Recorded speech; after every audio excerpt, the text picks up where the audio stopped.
Murray, who played for 13 years or whatever in Baltimore, and say, Dodger Blue? You know, yeah, sure. Dodger Blue is not what it used to be. That eternal fountain of talent, which once overflowed with promising prospects from the farm, has now suffered a prolonged dry spell. And the result, only 7 homegrown Dodgers on the 25-man roster, now populated by refugees from other organizations like Davis, Daniels, and Samuel, and free agents like Butler, Candiotti, and Strawberry. I don't know how much Dodgers really means to them. I don't know. I know it means a lot on the 1st and 15th when they get their checks, but I don't know what that means. That was my whole life. We don't have that Dodger loyalty. We don't have that Dodger tradition any longer the way we used to 25, 30 years ago. They get tired of Tommy bleeding Dodger Blue, Dodgers this, Dodgers that, but he's for real. It's hard to say what you get out of Dodger Blue today. I know that if you cut them today, that it'll be red. There's no question about that. If Walter O'Malley came to Dodger Stadium today, would he even recognize the game he loved? Perhaps not. These players, certainly not. But he still might recognize his Dodgers organization. In Los Angeles, Mark Schwartz, ESPN. Well, Dodger Blue and the Redbirds of St. Louis tonight at 10:30 Eastern Time. Cards and Dodgers at 7:30 Pacific, 10:30 back east. And that game is part of Baseball Light tonight. Not quite a full offering on the schedule tonight. Cubs start a 6-game road trip in Atlanta. Chicago's team batting average .226. Doesn't get any lower than that in the National League.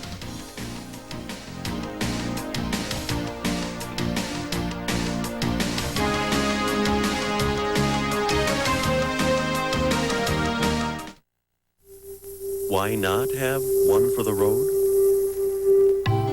Someone is counting on you. It could be your year for Lotto. You haven't seen Europe yet. In fact, you never know what's around the corner. If you need a better answer, you don't understand the question. A message from Bud Dry. It began not with a clean sheet of paper, but with a 75-year history. A history of building automobiles that make the most of the driver's skill. Because how you drive is as important as what you drive, BMW introduces a car that could improve both. The BMW 325 IS Coupe. Sports Center is brought to you by Bud Dry. Dry brewed so it drinks light, yet satisfies completely. The 6th man award in the NBA is 10 years old. 3 different guys have won it twice, and among that group now you can count Detlef Schrempf, who has won it for the 2nd year in a row. Sharunas Marciulionis 2nd in the balloting, and Dan Marley 3rd. As Schrempf said, you have to sublimate a lot of your ego. Actually, he said you got to swallow your pride to not start, and he's done a heck of a job. Well, the Haynes 500 NASCAR race is next. The Haynes 500 gives a whole new meaning to sports shorts. I'm Charlie Steiner. I'm Bob Lee.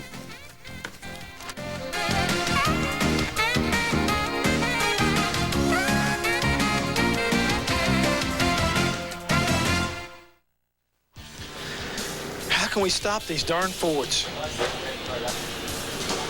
We gotta stop them. In Martinsville, Virginia, Ford hunting season is open. The GM drivers and crew chiefs alike have brought out their heavy artillery. And they're taking aim on the Ford winning streak in NASCAR Winston Cup racing that now totals 11. Just give me one clean shot, just one. A direct hit was scored on Bill Elliott at Bristol that ended his win streak, but Alan Kowicki carried on for Ford. Okay, I've got him. Darn, missed again. It turned out to be a glancing blow on Davey Allison as he overcame a spin, painful rib injuries, and an emotional week to register his 2nd victory of the year at North Wilkesboro. Allison has a Winston Cup win at Martinsville in his sights, something that no member of his family has ever done. But the GM guys, well, they're trying to dodge the Ford bullets. Whoa, we're hunting Fords. A hunting we will go. A hunting we will go. Get ready for a shootout. It's Ford hunting season in Martinsville.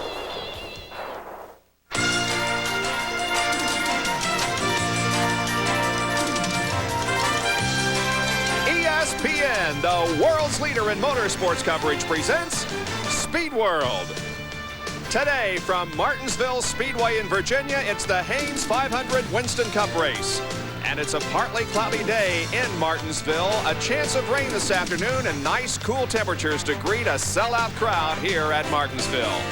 Hi everybody, I'm Bob Jenkins and welcome to the 8th race of the 1992 Winston Cup season. A great points battle going on as we enter this event. Davey Allison is still at the top of the points list. However, Harry Gant only 86 behind, and the top 5 clear down to Alan Kulwicki, separated by only 123 points. Now, Dale Earnhardt, the defending Winston Cup champion, is 8th in the point standings. However, the General Motors products are back. Earnhardt has qualified for an outside front row starting position, and the guy on the pole, his first since 1988 at Talladega, is Darrell Waltrip. For more on that, let's go to Dr. Jerry Punch. Thank you very much, Bob. And you're right, Darrell Waltrip back up front where he ran so many years and so many poles here at Martinsville and DW. After 98 races, back on the pole and a big smile and ready to take aim at those Fords.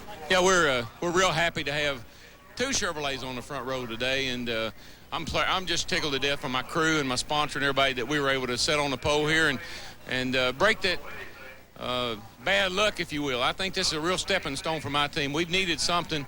Setting on the pole is no big deal to some teams, but for us it's a big deal, and we're real proud of it. They're burning a lot of midnight oil back in Detroit. All the GM teams trying to. You think you've turned it around and you're back on your way? Well, what I'm happy about the most is the commitment that Herb Fischel and Mr. Perkins and everybody at Chevrolet and General Motors has to the Winston Cup program. And we don't take defeat lightly. I don't, they don't. And we're committed to excellence, as they like to say, and we got a lot of pride in what we do. And these Chevrolets will have them Ford boys whining for this year's over with. And we're going hunting, right? We're looking for the rabbit. We're looking for the Fords. We're going for the Fords. DW, you couldn't have 2 better bow-tie brigaders up front than Dale Earnhardt and Darrell Waltrip with their record for General Motors. Gentlemen? Well, Jerry, with Waltrip and Earnhardt, 2 of the winningest drivers here at the Martinsville Speedway on the front row, and 4 Chevrolets in the top 5 in qualifying here, they should have their best shot at breaking the Ford streak that they've had in a long, long time. You know, Ford has only won 3 races here in the last 20 years, while Chevrolet was winning 24 during that period of time, and 2 of Ford's wins came in 1990 when Jeff Bodine won both of the events here at Martinsville. So, Benny, it looks like maybe the Chevrolets got a chance. I think today General Motors will come to the front, will win a race. Might be Rusty Wallace in a Pontiac, might be Harry Gant in a Oldsmobile, but I believe General Motors will win today. Benny, when you and I were racing, there was not the technology there is today. You had a lot of concerns coming in here at Martinsville about the car. Well, a lot of concerns, not only physically on the drivers, but mechanically, the brakes, the rear end, the engines. But, Ned, I think technology today has caught up with Martinsville. Well, I tell you another thing that's going to hurt some drivers who have a good shot to win, and that is pitting on the backstretch. If you didn't qualify in the top 16, you got to pit over there, and that means you got to pit after those have pitted on the front stretch. Davey Allison, our point leader, is one of those back there. Might be the best shot that Harry Gant has of taking over the point lead. Well, we talk about technology. For more on that, let's go to the pits and John Kernan. Well, Ned, technology on the brakes especially has improved over the years, but brakes still the key here at Martinsville. And just to show you how important they are, Dave Marcus missed one show last year, qualified the other 28th, same car, same engine. The only difference, he put on top-of-the-line brakes and is now starting 13th. That means he is pitting here on the front stretch. And, Dave, quite an opportunity you've given yourself today thanks to technology. Well, it really has made a difference, and it all stems from some of the testing we've been doing on the IROC cars. And we've got a little bit bigger brake rotor on our car. We've got the Willwood calipers on the rear, Alcons on the front, and of course we got a new wheel that made all this possible. American Racing Equipment's got a new wheel out, and it gives you a little more room. So, you know, the key at Martinsville always has been brakes and still is. So we hope today that that's going to give us a little bit of an advantage. Dave Marcus very optimistic, Bob. In fact, he won his first career Winston Cup race right here in Martinsville back in 1975. Dave very optimistic that he can bring home a victory in the Haynes 500. He'll start the 500 lapper here at 13th position. The field is ready, and so are we. The Haynes 500 coming up on ESPN Speed World. Our coverage being brought to you by Ford and your Ford dealer. Have you driven a Ford lately? And by Quaker State, the Big Q is one tough motor oil. We'll introduce the 32-car starting lineup in just a moment for the Haynes 500 at Martinsville Speedway in Virginia.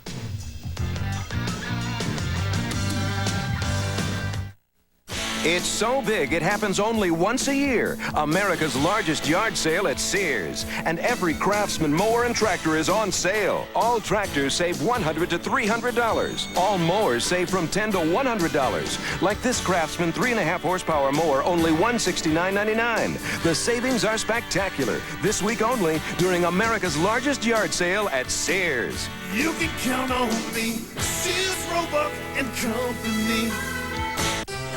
In trying to make an artistic statement, one should be careful not to let one's personal aroma do the talking. In order not to offend the critics, I recommend Right Guard Sports Stick.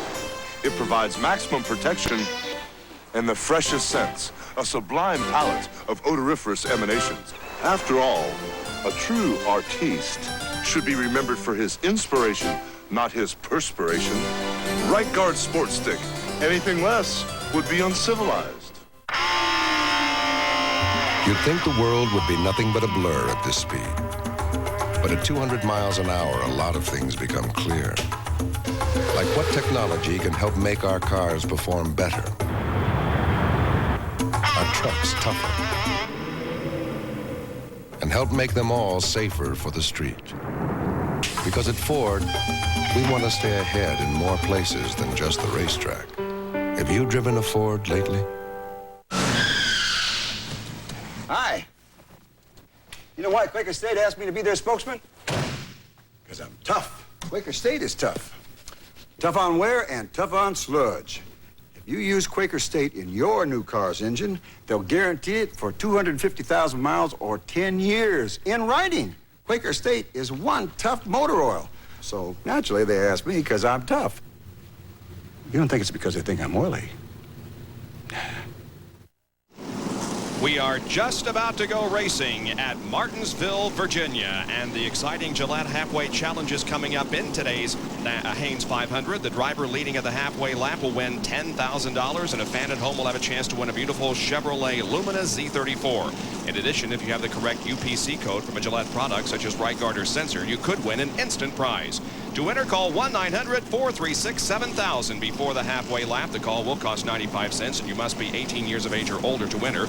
If your entry is selected, you are called at home. You must name the driver who won the Gillette Halfway Challenge Award to win the Chevrolet Lumina Z34.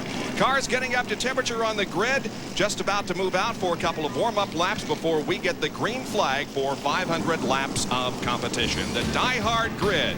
On the pole is Darrell Waltrip at 92.956 miles an hour in the Western Auto Chevrolet, car number 17, his first since July of '88. Outside, Dale Earnhardt in the GM Goodwrench Chevrolet, his best start in the last 31 events. Going to row number 2, it's Brett Bodine in the Quaker State Ford, car number 26, and Derek Cope from Spanaway, Washington in the Purolator Chevrolet, his best start since Phoenix in '89. The third row, Ricky Rudd from Chesapeake, Virginia in the Tide Chevrolet, car number 5, and hometown favorite Jimmy Hensley driving the Trop Arctic Ford, car number 66. Rusty Wallace starts in 7th position in the Miller Genuine Draft Pontiac, car number 2, and then the number 30 Pennzoil Pontiac driven by Michael Waltrip from Owensboro, Kentucky. The 5th row consists of Alan Kowicki from Greenfield, Wisconsin in the number 7 Hooters Ford, and then the Budweiser Ford driven by Bill Elliott from Dawsonville, Georgia. The 11th starting position goes to Rick Mast from Rockbridge, Baths, Virginia, the Skoll Classic Oldsmobile, car number 1. Jeff Bodine starts next to him in the Motorcraft Ford, car number 15.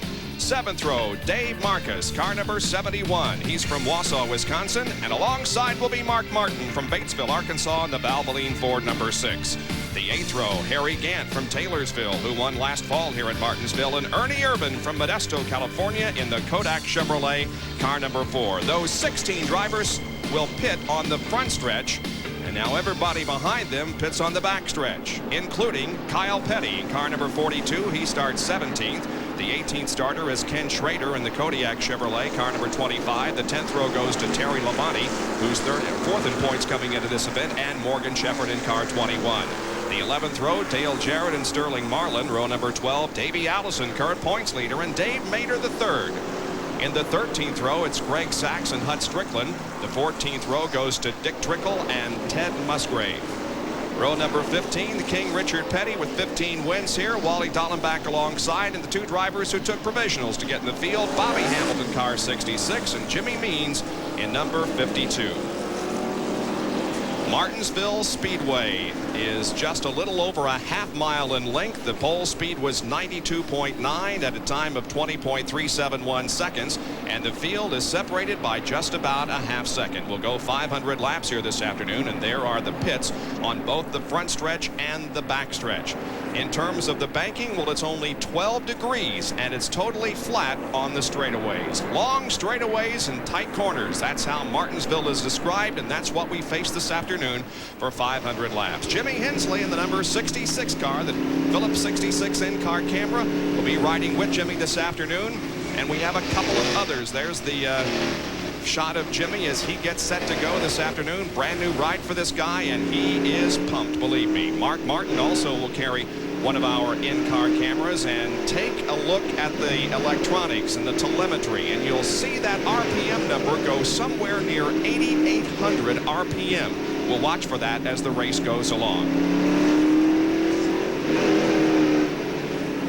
We see the cars back and forth. They're getting the tires limbered up, the balls of the tires limbered up, getting ready for the start. 32 drivers getting set to go, led by Darrell Waltrip on the pole and Dale Earnhardt. A sellout crowd, not a seat to be had anywhere. The green flag is out and the Hayes 500 is underway.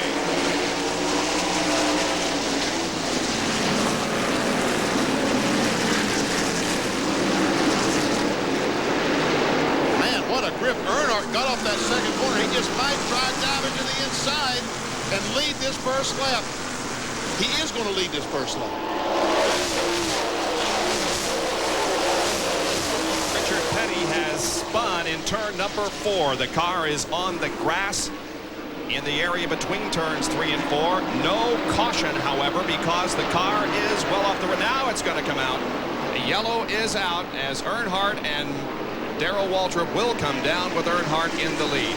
Yeah, Dale looked like a man on a mission there on that first lap. He got a little bit behind in the second corner, but by the third turn, he was in the lead. And here's a replay showing you how Richard Petty got off the racetrack and down to the grass. Looks like maybe Bobby Hamilton, that's the yellow car behind Richard, might have tagged him going in the corner. It's hard to tell if there was any contact or not. Yeah, we can see him getting booted by Hamilton. I tell you what, Richard just cannot get a break. Well, it's 3 in a row. Yeah, Bristol early in the race, North Wilkesboro early in the race, and here on the very first lap. Richard Petty has found his way to his pit on the backstretch as the field is under caution for the first time in only lap number 2. We'll take a break and be back with more coverage of the Hayes 500.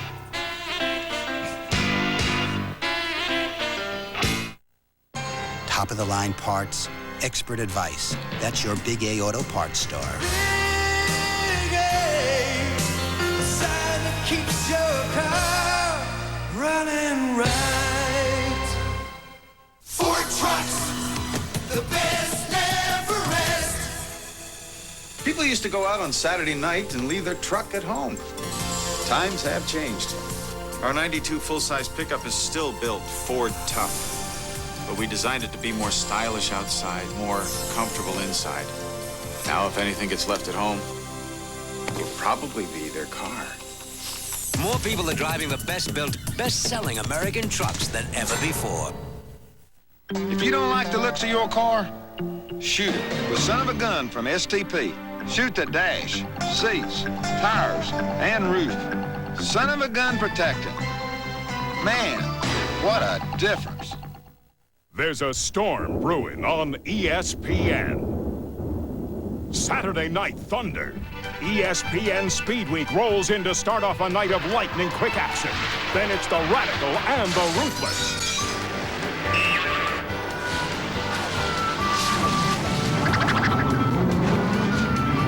And the rumble-tumble excitement of live USAC midgets and sprints. Saturday Night Thunder strikes again on ESPN. ESPN Speed World bringing you coverage of the Haynes 500 NASCAR Winston Cup race from Martinsville, Virginia. King Richard Petty has rejoined the field after spinning on lap number 1 down in the 3rd turn after being bumped a little by Bobby Hamilton. Field getting set for green again with Dale Earnhardt up front and Darrell Waltrip running 2nd. Derek Cope 3rd, Brett Bodine 4th, and Ricky Rudd is in 5th position. There was also some damage to the front of Richard's car, so evidently he hit someone in the back, and then Bobby Hamilton hit him in the rear. Green flag is out. The race resumes.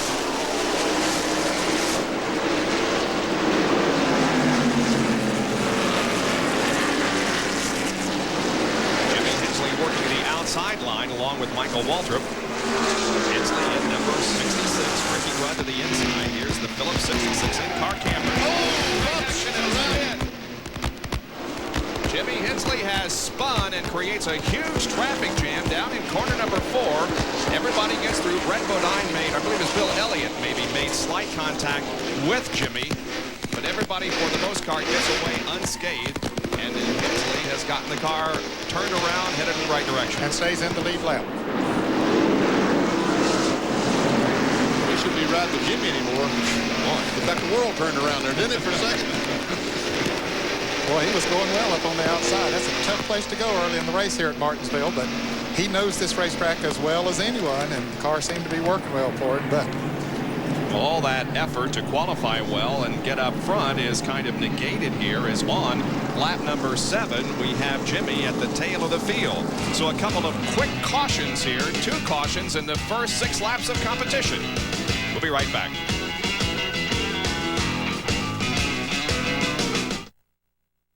In Asheville, North Carolina, a new pickup helped the Dixons turn weekend projects into profits. In Columbia, South Carolina, we helped the Mitchells put down roots in their neighborhood. And in Richmond, Virginia, a hatchback allowed Deborah Carver's son to start college with more than just new towels. Nations Bank loan specialists have helped over 2 million people with car loans, loan refinancing, and loans for home improvements. Come see how Nations Bank can give you the power to make a difference in your life. I can't relate to him anymore. Every time I guess my dad just doesn't have any time anymore. I'll never understand that child. I'll never understand this stuff. She won't listen to anyone. No one listens to me anyway. It's a white problem. It's a black problem. Why doesn't somebody do something about these kids? Everyone has passed the buck. No one has taken responsibility until now. What you need to know about today's kids in crisis tonight on 13 News. Grand Prix racing of Olympic proportions. The Grand Prix of Spain, live from Barcelona, Sunday morning on ESPN. 9 laps have been completed, but we have not run hardly any under green. And here is the reason for the most recent caution. Watch the 66 car of Jimmy Hensley. Jimmy Hensley once again is on the outside, and Rudd goes in. Looks like Rudd hit the curb, or all of a sudden his car washed up. He hits Hensley in the left rear, and around goes Jimmy, and Bill Elliott and the 66 car met nose to nose.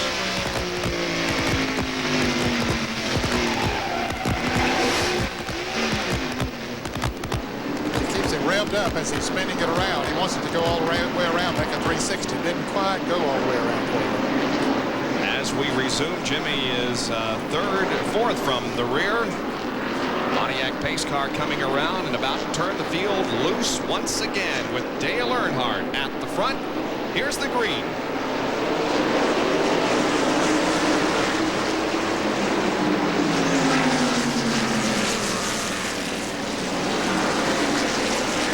Earnhardt leading down the backstretch, and Dr. Jerry Punch has a report on pit road.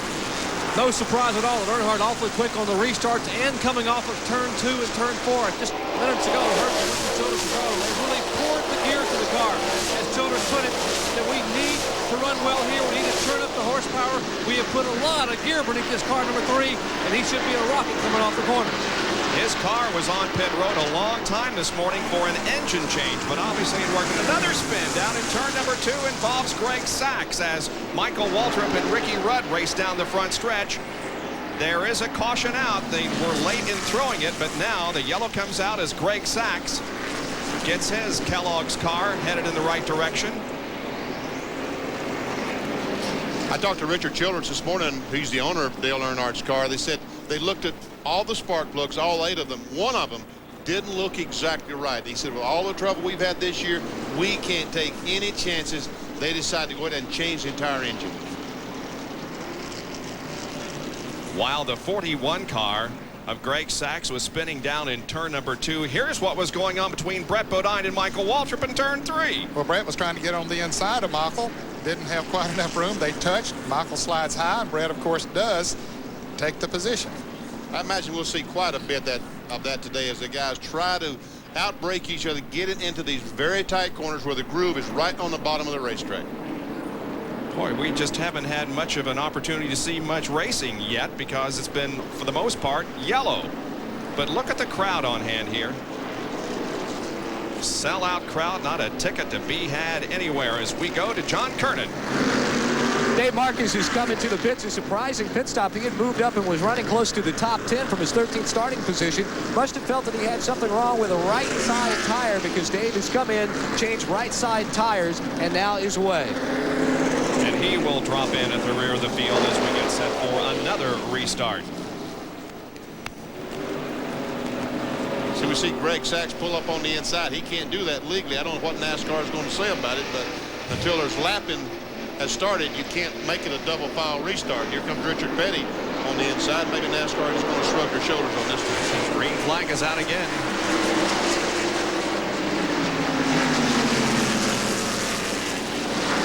Here's Michael back on the outside again. It looks like a lot of cars are trying the outside lane today. Yeah, Morgan Shepherd tried it over there in turn 2 a little bit ago, and he got into the wall a little bit, but he stayed out there. Apparently didn't hurt the set go forward, but yeah, they're getting a good ride over there. Looks like coming off of turn 2 in particular. Michael isn't losing much. He's not gaining a whole lot, but he's staying alongside of Brett Bodine. Now he has taken the position. Michael Waltrip moving to 4th. Brett Bodine back to 5th.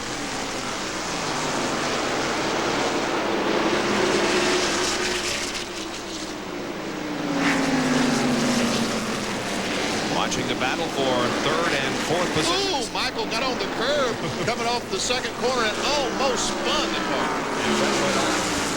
Passes him and Ricky Rudd moves alongside. He says, son of a gun, I got to do that again then. More on Michael Waltrip from John Kernan. Michael feels he's got a really good chance today, even though they had somewhat of a setback yesterday morning in practice, guys. The harmonic balancer exploded in the early morning hour practice, and they cut in the oil line. At first, they thought it was a blown engine. Well, it wasn't. They still had to change engines yesterday morning, and it cost them a whole lot of track time. But yesterday afternoon, they felt that they really had the car dialed in, and Michael was ready to run for his first Winston Cup win. He hoped it would come right here at Martinsville. And many drivers have registered their first wins here at Martinsville, including Morgan Shepherd in car number 21. He hit the wall a little bit earlier in the backstretch, but man, he's moving now. Up on the outside. He passed Mark Martin the last time around. Here he passes Alan Kowicki up on the outside. He's brave. He don't mind going up there now. Here, Mark Martin, he's going to try that, but he couldn't quite make it up there. That's Alan Kowicki now just ahead of Mark Martin as you see the shot from the roof cam. And the telemetry. Now watch the RPMs. They went up to what, about 8,300 that time? Let's see, we're down to 63 miles per hour. That's the slowest we saw the car now. Accelerating up to 8,600 we saw that time. That's a lot of RPMs, but if you're going to turn that many RPMs, here at Martinsville is the place to do it. You put a low gear in it, not only to accelerate off the turns, you don't turn those RPMs for a very long period of time. Michael Waltrip. Waltrip spins and slides into the wall, hitting the wall with the back end of the car. So Michael Waltrip's efforts working the high groove have not paid off. Is that water coming from underneath the car? Did he have? It looks like he has an engine or oil. Yeah, some kind of fluid out of that car. Sure does. And here Sachs is trying to get a lap back, and he's going to do it. And Michael's car is stalled right there. Good heady piece of driving by Greg Sachs in that Kellogg's car. Gets the lap back that he lost earlier after spinning down in turn number 2. And John Kernan has an update on Michael Waltrip. Well, I'm standing here with Bill Engel, the crew chief for Michael. What seems to be the problem? Well, Michael said something happened to the engine. Something broke off the engine. Undoubtedly, it's lost all the water and oil. He said, roll down here and we'll take a look at it. That's the second day in a row that they're going to have to check the engines. As we told you yesterday in practice, they had to change engines after a harmonic balancer exploded. So a very tough break for Michael Waltrip, who was looking really good. Yeah, he sure was, but the Pennzoil Pontiac is now behind pit wall, and the hood goes up on the car as the crew tries to determine exactly what happened that resulted in Michael spinning and bumping the wall in turn number 3. A lot of caution so far in the Haynes 500.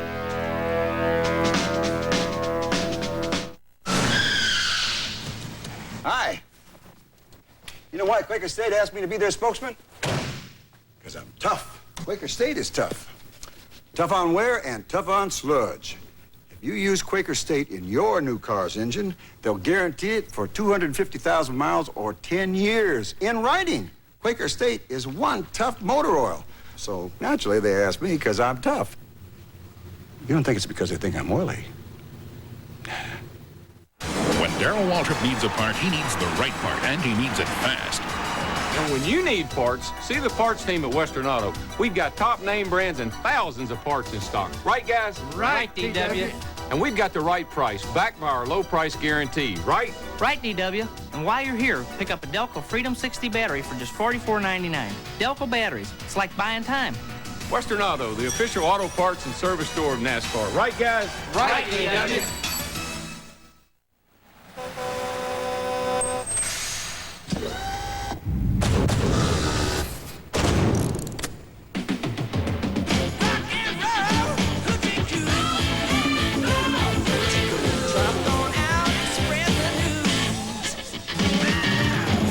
Fresh taste that won't fill you up and never let you down. Bud Light delivers.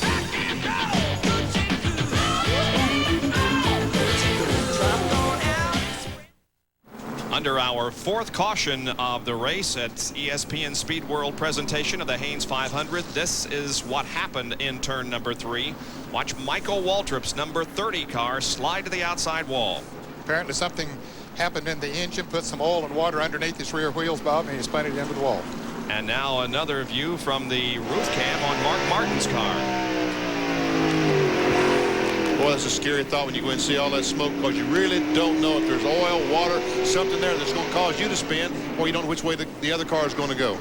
Michael Waltrip's car is behind the pit wall as they work on it. Meanwhile, King Richard Petty is on the racetrack after an early event incident that dropped him to the rear of the field, but he has 15 wins here at this racetrack, and 30 times has he finished in the top 5. There's another Winston Cup legend, however, that has never won here at this track. Here's today's Petty memory. This Richard Petty memory is brought to you by the First Brand Corporation, makers of STP, Son of a Gun Protectant. Through the years, Richard Petty and Bobby Allison have produced many thrills for the crowds at Martinsville Speedway. While Richard won 15 times, Allison never achieved a victory during his career, usually finishing behind the King. Although at times, the Hueytown native came very close.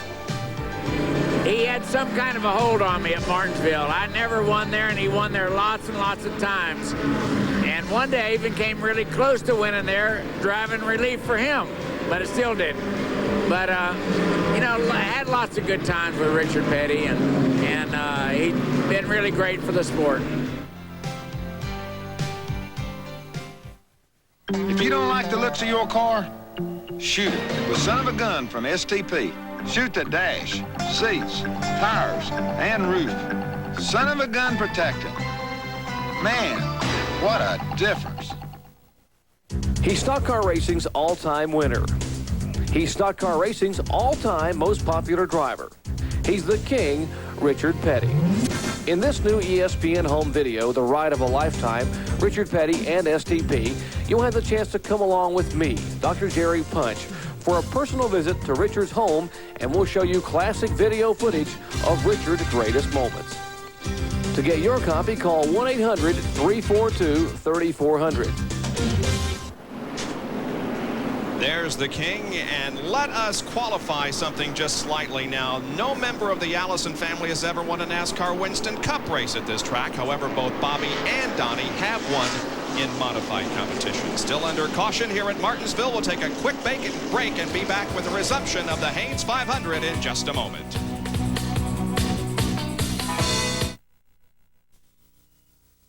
me get this straight, pal.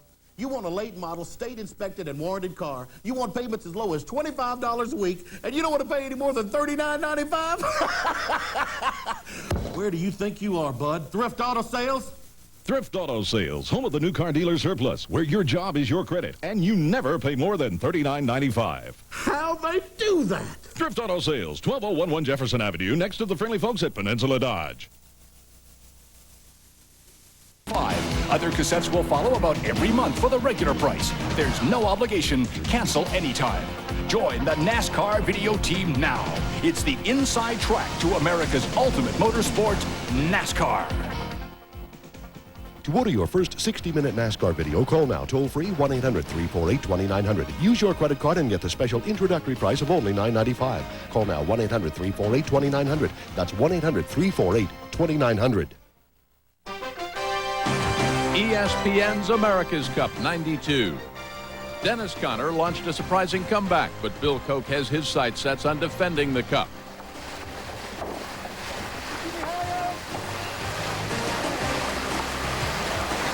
Plus the Battle of the Red Boats, New Zealand against Italy for the right to be called the Challenger. The America's Cup, the Defender, and the Challenger Finals tomorrow afternoon at 3 o'clock Eastern, live on ESPN.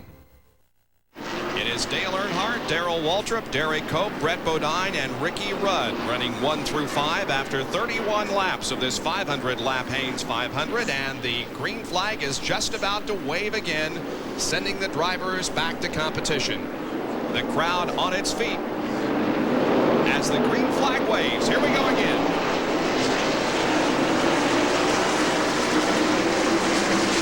Well, we see Morgan Shepherd 7th in line. I'll tell you, he's been impressive. We talked about him there a little bit ago, running up on that outside. Look at him go by Rusty Wallace on the outside. That moves him to 6th place. He has come from 20.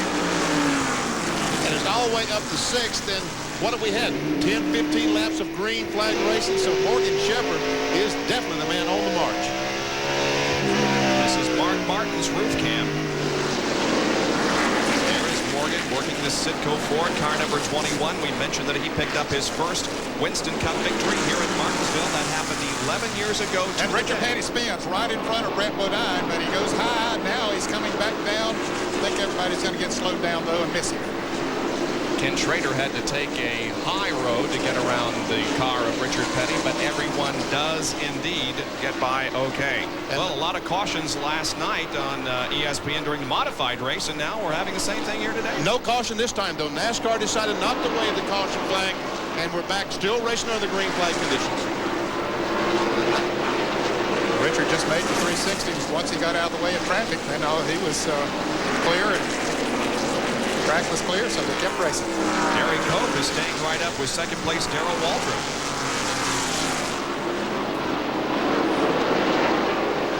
In fact, Cope is looking to take over second place, and Jerry Punch has more.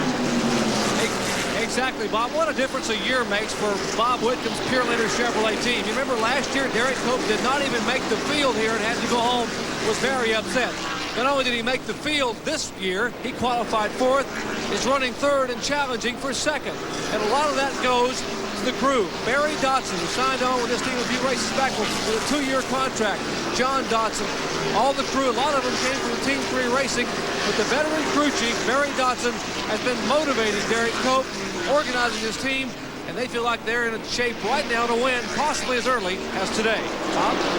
Cope with 2 Winston Cup wins, of course, but not in a long time, and Cope would love to win here today. And both of those wins were on super speedways at Delaware and, of course, the Daytona 500. Napa Field summary showing you where your favorite driver is running at this particular moment. This is within the last lap. As the action on the track sees Dale Earnhardt putting a lap on Jimmy Means in car number 52.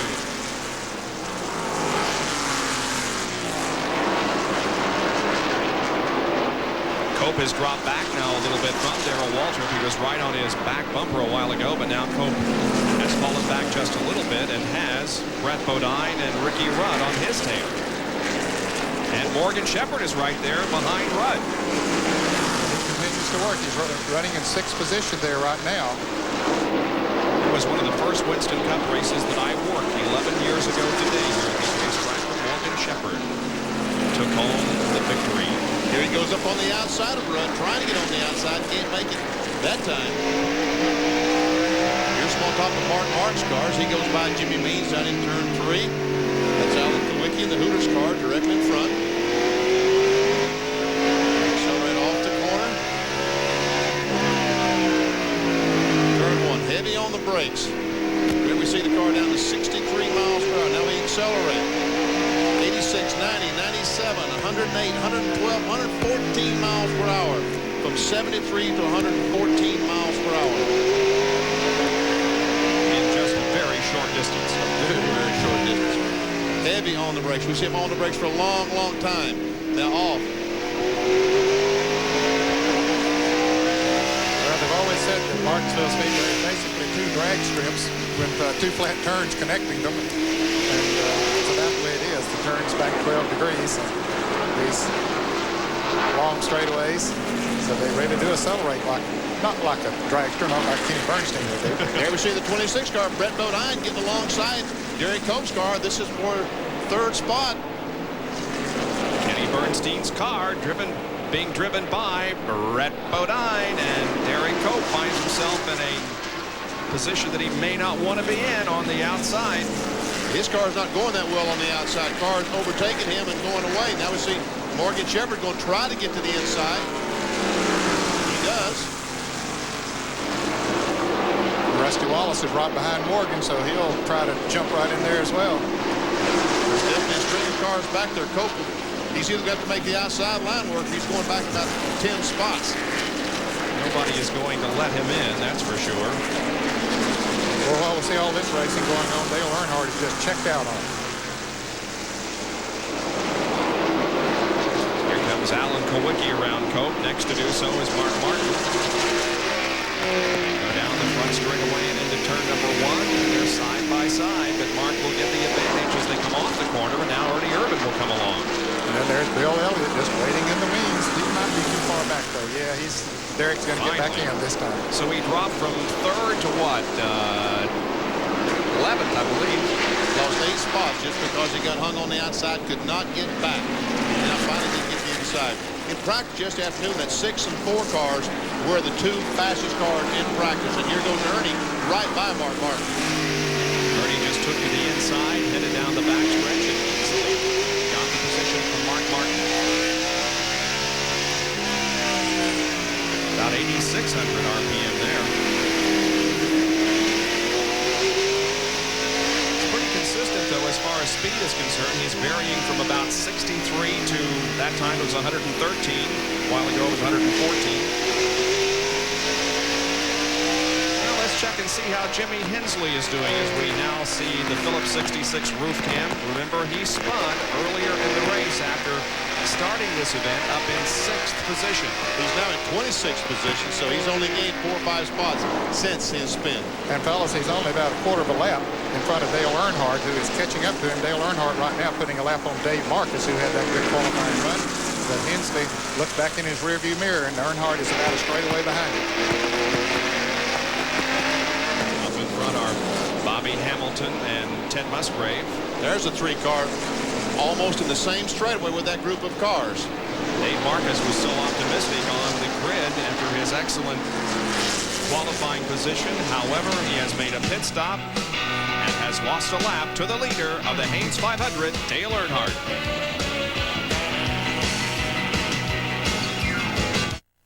It is from Kodak. It delivers the highest resolution, microfine grain, superior image structure for ultra-sharp detail. It is called Ektar. Ektar film by Kodak. The genius is in the details. Ektar film now comes in a new cartonless package in 25, 100, and 1,000 speeds. Introducing Ford's newest car. It doesn't have a sticker price. There's no choice of colors. And it has to be driven 4 times the speed limit to be appreciated. The new Ford IndyCar. If you think our technology looks impressive here, just wait till you experience it down the road. Have you driven a Ford lately? If only your tires could talk. It's so tiring. He babies the car, then abuses me with messy vinyl cleaner. Hey, I'm rubber. No-touch tire care. Ooh, nice foam. No-touch tire care. The first product to clean, shine, and protect tires in one easy step. No scrubbing, no dirty rags, no mess. Yeah, clean and shiny. Oh, no. Bad doggy. Go away. Treat your tires right with no-touch tire care. ESPN brings you a new way to look at sports when you can't get to your TV. The ESPN Radio Network. Watch for us this weekend on the radio. Sports Radio, ESPN. And yet another caution out at Martinsville as a spin down in turn number 2 involving 3 cars. Derek Cope, Dale Jarrett, and Davey Allison. We'll show you that in just a second. Let's stand by right now and see if those running up front choose to come in for a pit stop. And several do, including Earnhardt and Darrell Waltrip and Brett Bodine. Here's Jerry Punch. And the lead 2 Chevrolets will make their way down pit road. The first time the men behind the wall have a chance to strut their stuff here at Martinsville Speedway. It's the Goodrich Chevrolet and the Western Auto Chevy of Earnhardt and Darrell Waltrip respectively should each get 4 tires. Earnhardt couldn't ask for a car to handle any better than he has the first few laps. They will change the tires, or these are radial tires for the stagger, very consistent. No change or alteration as they had in the old Firefly days. Left side tires now going on Earnhardt's car. A little trouble with the funnel. Waltrip Western Auto Chevrolet. Then they're going back around to the right side on the Earnhardt car. Apparently they had a jack problem initially on the right side. So now Earnhardt, a lot of costly time in the pits due to a jack failure. Let's check into the back pits. Earnhardt leads where John Curtin is standing. John. Jerry, some good pit strategy by the Wood brothers. Pitting here on the backstretch, they elected to take right side tires only. They are already away. Terry Labonte, meanwhile, who's been moving up through the field, pulls away. He has had a 4-tire change and added a 4-can of fuel. Now we'll go back and show you why we had the caution and the pit stops. Davey Allison on the outside of Derek Cope, going down in turn 1. Lots of room. They go in the corner, all of a sudden, they just make slight contact around both those cars, and Dale Jarrett has no place to go. He spins the car around, and Allison is in the back pits. Making a stop right now, and John Kernan, are you there? Bob, they're changing 4 tires. Now, you said that Davey stayed out. We mentioned he is the points leader. He had not led yet, so he stayed out to lead a lap, get credit for those 5 bonus points. Then he came in and took on 4 tires, and now he is away. Jerry? I want to clarify something on Dale Earnhardt's pit stop. We saw him go back around to the right side of Earnhardt's Goodrich Chevrolet with the jack again. Now, what they had done is they apparently had left the lug nut loose, and this crew, not wanting to leave any stone unturned, went back around to the right side. They dropped the jack so quick. In fact, that's what happens sometimes when you're too good, you're too fast. They dropped the jack and had already made their run to the left side and still had one lug nut that wasn't tight. So they went back around to the right side, jacked the car back up very deliberately, tightened the lug nuts once again, and let him go. Let's clarify one situation. We'll go to break here in just a second, but Davey Allison is a lap down. He could not come back in the pits there early. John Kernan was on the backstretch and couldn't see that Earnhardt passed Davey before they got back to the start-finish line. He and Dale Jarrett both lost a lap on that encounter down there. We'll go back to green soon, but in the meantime, another break as we bring you coverage of the Haynes 500 from Martinsville, Virginia.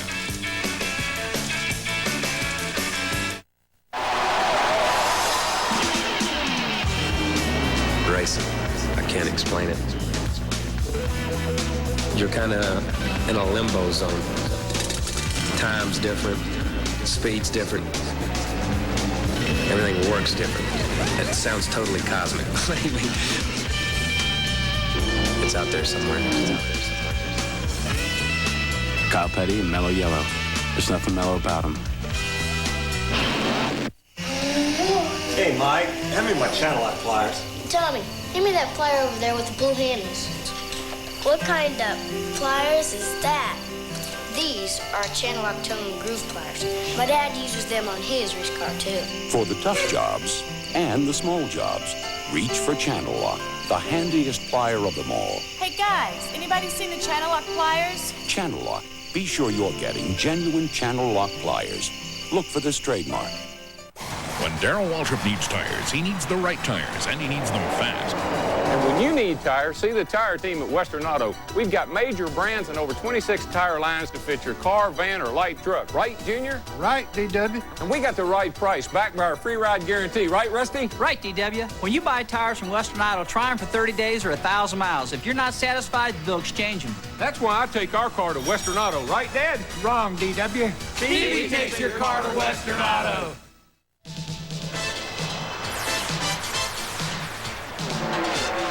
This is where America gets together.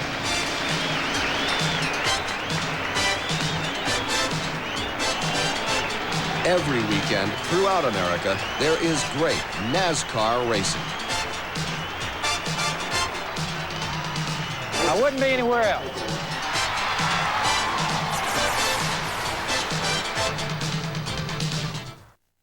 63 laps are completed, and our coverage of the Haynes 500 at Martinsville about to go back to green flag racing now after our 5th caution. And the shot from the Pontiac pace car as it pulls off the racetrack. Here we go. And Dave Mader is the leader. He didn't make a pit stop. Alan Kowicki would be in 2nd place. Morgan Shepherd with that good pit work there probably got him back out in 3rd place. But Greg Sachs is in 2nd place. He again made up that lap a little bit ago. He did not pit on this caution flag, so he's in 2nd place. Kowicki, of all the cars that pitted, is out 1st, but he only changed 2 tires. Look at the tight racing as they come through turn 4. Well, here's Dale Jarrett on the inside of Davey Allison going into that turn. Morgan Shepherd was out there, and so was Dick Trickle. But this is the side cam on Ted Musgrave's car. That racing is right in front of Ted. 3 abreast down through here with Jarrett, Petty, and Trickle. Dale Jarrett, Davey Allison, both those cars are lapped down. They're using the cars more than they want to right now, but they need to get up front and try to get a lap back. They know this might be their best opportunity with Kowicki only taking on 2 tires and the 9 car apparently not stopping at all. Here Kowicki goes on the outside of Mader trying to take the lead. And looks like, yes, he does take the lead. So Alan Kowicki will be the leader if he gets back around to the front straightaway. Boy, Shipley came off the 2nd corner awfully high and looked like he may have brushed the wall as he pulls alongside Dave Mader now looking for 2nd spot. And he will take it as they go into turn 1.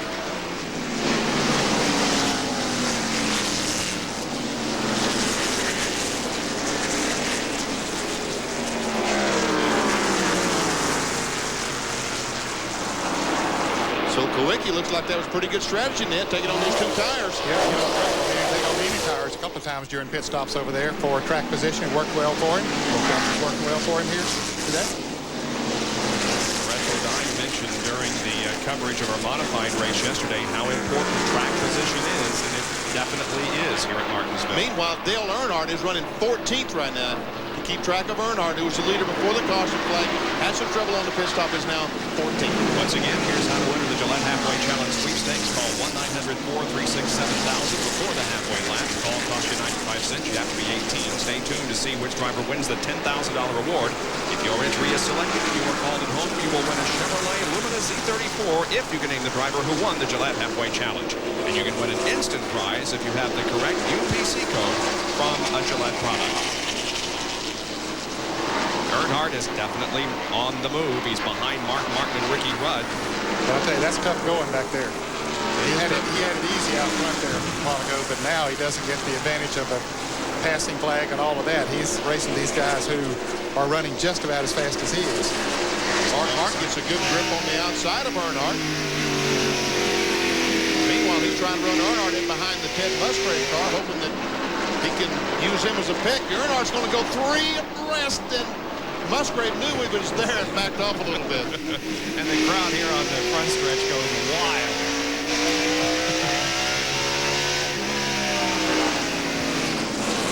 Richard Petty was down on the grass again. Now heads down pit road. He just keeps going. Of course, he's pitting on the backstretch. He realized he was on pit road and he slowed it down a little bit. He was going a little bit faster than he should have been. Boy, what a tough day for the King already. Here's Earnhardt underneath. Ricky Rudd trying to take that spot away. Mark Martin's going to try to come with him. He's on the inside of Rudd, and he takes his spot away.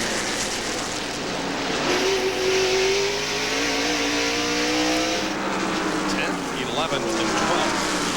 Looks like Earnhardt has that GM Goodrich Chevrolet running the way that used to. Yes, he is definitely going today.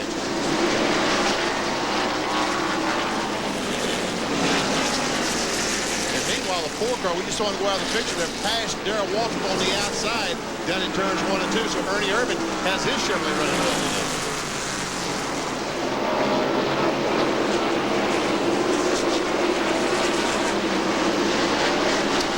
Jerry Punch is down with Derek Cope, I think, who's out of the race. Jerry? Well, actually, Benny, you're watching Barry Dotson and some of the Purelator crew trying to replace the steering box, which was broken when Derek Cope came into contact with Davey Allison during the previous caution. They are working here underneath the Bob Whitcomb Purelator Chevrolet while Derek Cope sits patiently in the car waiting to get back in the race. What a tough break for Derek Cope after a great qualifying effort and a good run early on. They want to get back out and pick up some valuable points.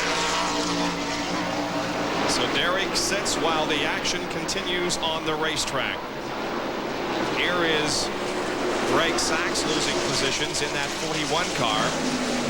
Rusty Wallace to the inside and Ernie Irvin right behind him. And meanwhile, Darrell Waltrip and Dale Earnhardt behind the Ernie Irvin's car. There goes Ernie on the inside. DW's going to try to follow.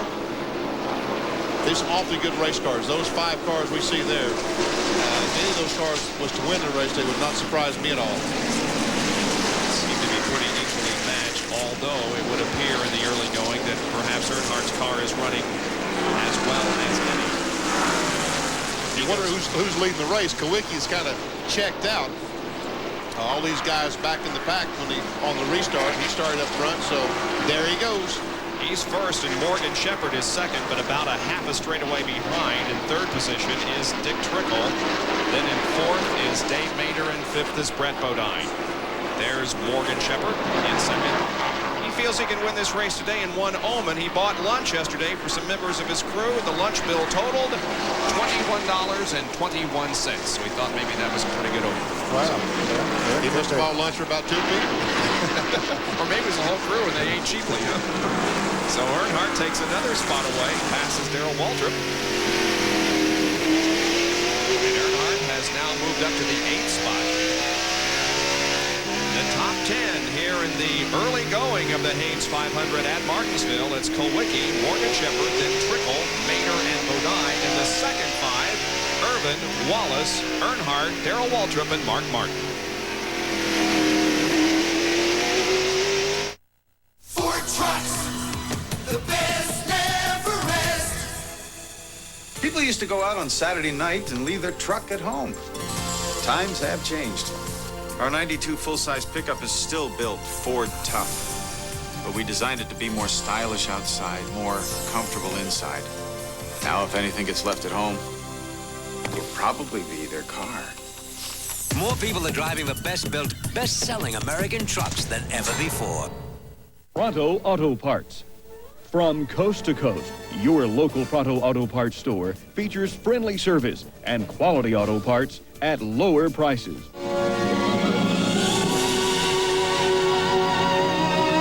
Just a reminder, proper maintenance with AC Delco parts can significantly reduce premature wrinkles. AC Delco, it's like buying time. When you need to know about auto parts, ask the pro at Pronto. Gillette presents Sensor, the system, the technology that will change the way you shave forever. Sensor, twin blades set on springs to read your face and respond. Independent suspension to sense and adjust to every curve of your face. No other razor comes close. Gillette Sensor, for the best shave a man can get.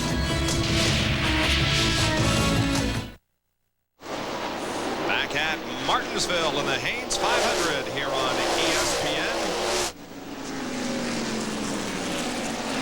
There's Dale Earnhardt as he continues his movement forward, and Dale Jarrett spins coming off of the second corner.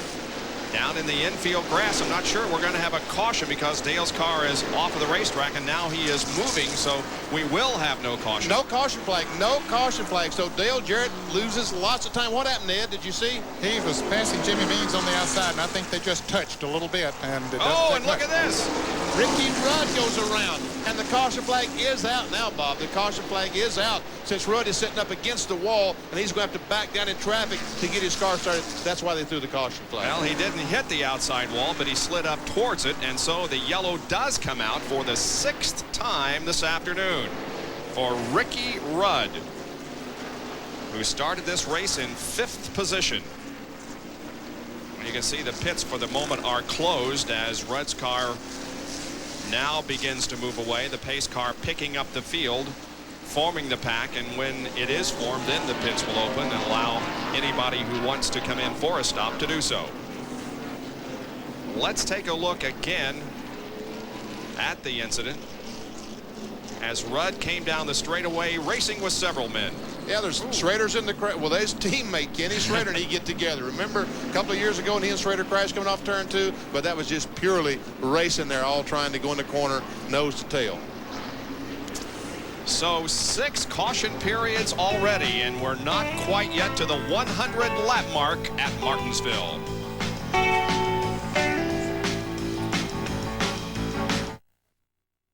At the Van House, we carry a complete line of leisure lift carts, the easy, convenient way to go where you want. Built for comfort, the Pacesaver easily operates with controls at your fingertips. Rugged and stylish, the Pacesaver safely powers you up inclines and operates smoothly indoors and out.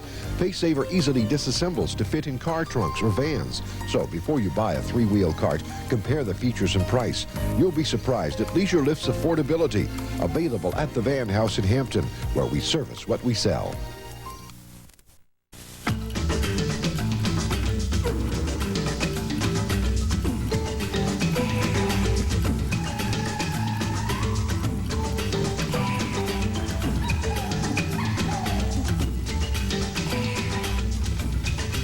As you can see, we offer a wide variety of reasons to buy a Honda. Honda, nothing's easier. Honda Power Equipment is available at Casey Cycle City in Newport News. Some people say they've seen them flying around, but I've got pictures. Well, sure, they're small. Fly right up your nose, wreak havoc with your sinuses.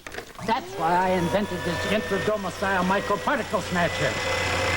To Papa. There's an easier way to rid your home of irritating dust and pollen. Space Guard High Efficiency Whole House Air Cleaner. There goes another one. Space Guard. Nobody makes clean air easier. Call Biddy's Plumbing, Heating, and Air Conditioning. 873-0600. They say all is in good racing condition, and so the pace car pulls off and the green flag waves again on lap number 94, and we resume the Haynes 500. Alan Kowicki is out front. Running second is Morgan Shepherd, and that 28 car of Davey Allison is third in line, but not on the lead lap. Dick Trickle is the car that's running 3rd position right now, and the Snickers car. And Bob, none of these cars made pit stops. They feel like front position is just too important to take a chance and go in and change tires. Phillips 66 roof cam on Jimmy Hensley's machine. The tires don't seem to go away quite as much here at Martinsville than as they do a lot of other tracks, with the track being as flat as it is. And so you're right. Don't give up that track position.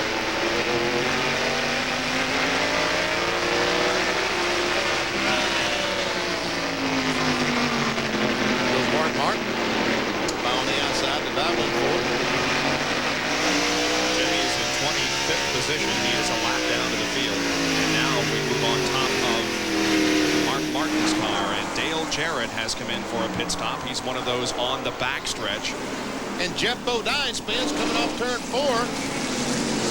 Don't look like he made heavy contact with anything. He's waiting for NASCAR. No, they don't throw the caution flag. He warned them to, but they would not throw the flag. Well, he knew that the field was way back in the backstretch. Unless he sat there for quite a long time and got lapped, there was going to be no caution, and so he pulled away and stayed on the lead lap. You know, we talked about, I said at the top of the show that a GM car would win the race. Right now, Ned, we've got Ford, Ford, Ford, Ford. 4 Fords in the first 4 positions. Nice call. Well, this This race got a long way to go. You bet. All right, let's see how Jeff Bodine spun in turn 4. He and Hensley goes down and hits the curb with the left front and threw the car right in the side of Jeff Bodine's car. The left front just caught that yellow curb. Jimmy Hensley in for an unscheduled pit stop, and that might be the contact he made with Jeff Bodine there. Might have cut a tire. The right front tire is flat on the Phillips 66 car. And there's also obvious contact that has been made with other cars, as there's a mark there on the 66. On the racetrack, meanwhile, Alan Kulwicki continues to lead. In fact, he has quite a comfortable advantage, although the 21 car of Morgan Shepherd is not too far behind. Morgan's in second as you take a look at our Napa field summary, with Trickle in third, and then Brett Bodine and Ernie Irvin.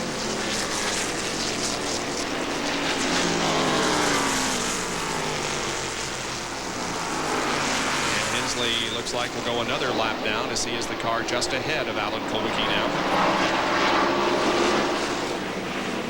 Kulwicki is tops in terms of Winston Cup points on short tracks this year. Kulwicki came into this race 5th overall in the NASCAR Winston Cup point standings. Now Irvin takes the position away from Brett Bodine. Well, he heard Danny talk about all those Fords up front. He said, I've got Mr. Chevrolet up here with him a little bit.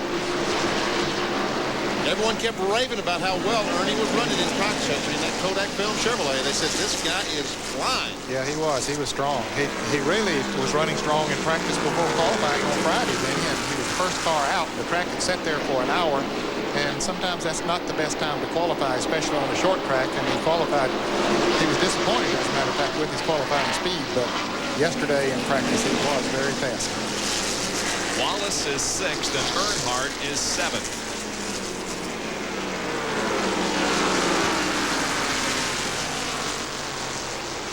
Cool, cloudy day here at Martinsville. Started off very sunny this morning, but now we have a cloud cover. There is a slight chance of rain later this afternoon, but it should come well after this event is over. But certainly it is much cooler than it was this morning or yesterday. I'm going to use one more change of letter. Cold. It's cold out there. Yeah, it is pretty windy, and if you're out for a while, it's pretty uncomfortable.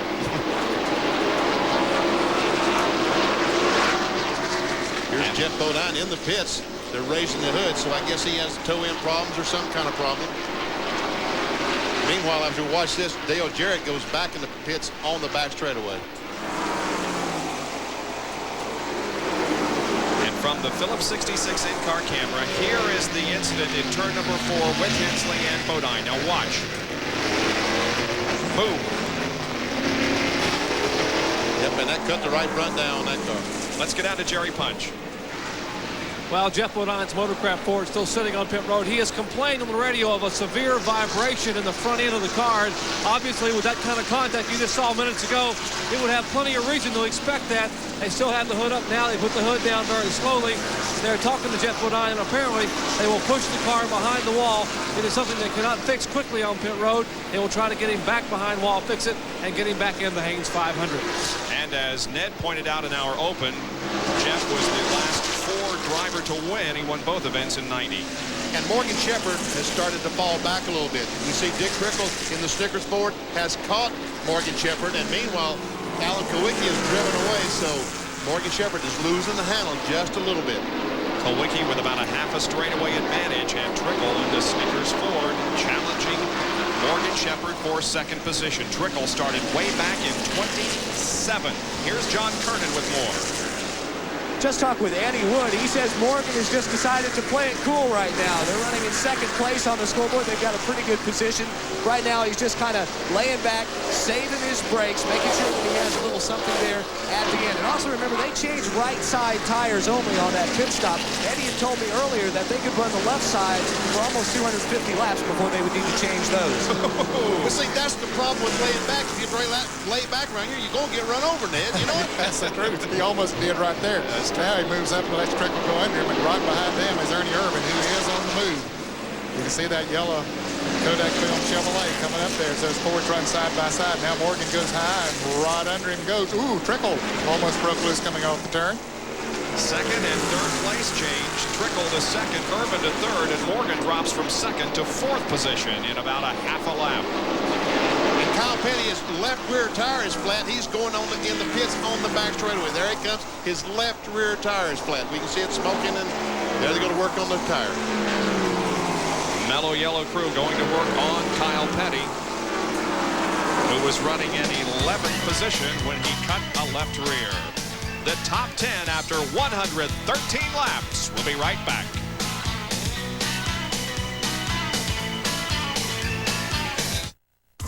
Today, performance cars come in a variety of designs, sizes, and even prices. So do Goodyear Eagles, the world's most successful line of performance tires. There are all-season Goodyear Eagles, new ultra-performance Goodyear Eagles. There are Goodyear Eagles for the classic and for the contemporary. No matter what performance car you own, there's a Goodyear Eagle priced for you. It's another reason we say the best tires in the world have Goodyear written all over them.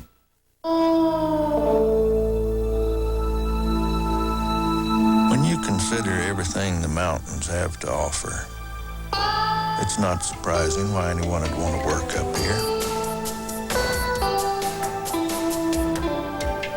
Come to think of it, it's not surprising why they'd want to hang around after work either.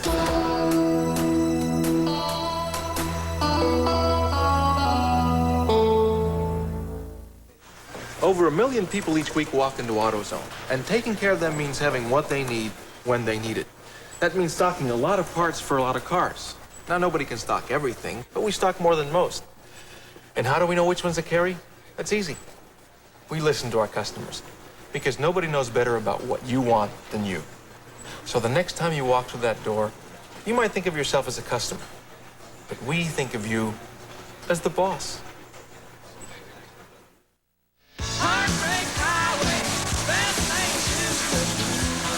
NASCAR's best take on the world's fastest super speedway, the Winston 500, Sunday afternoon live on ESPN.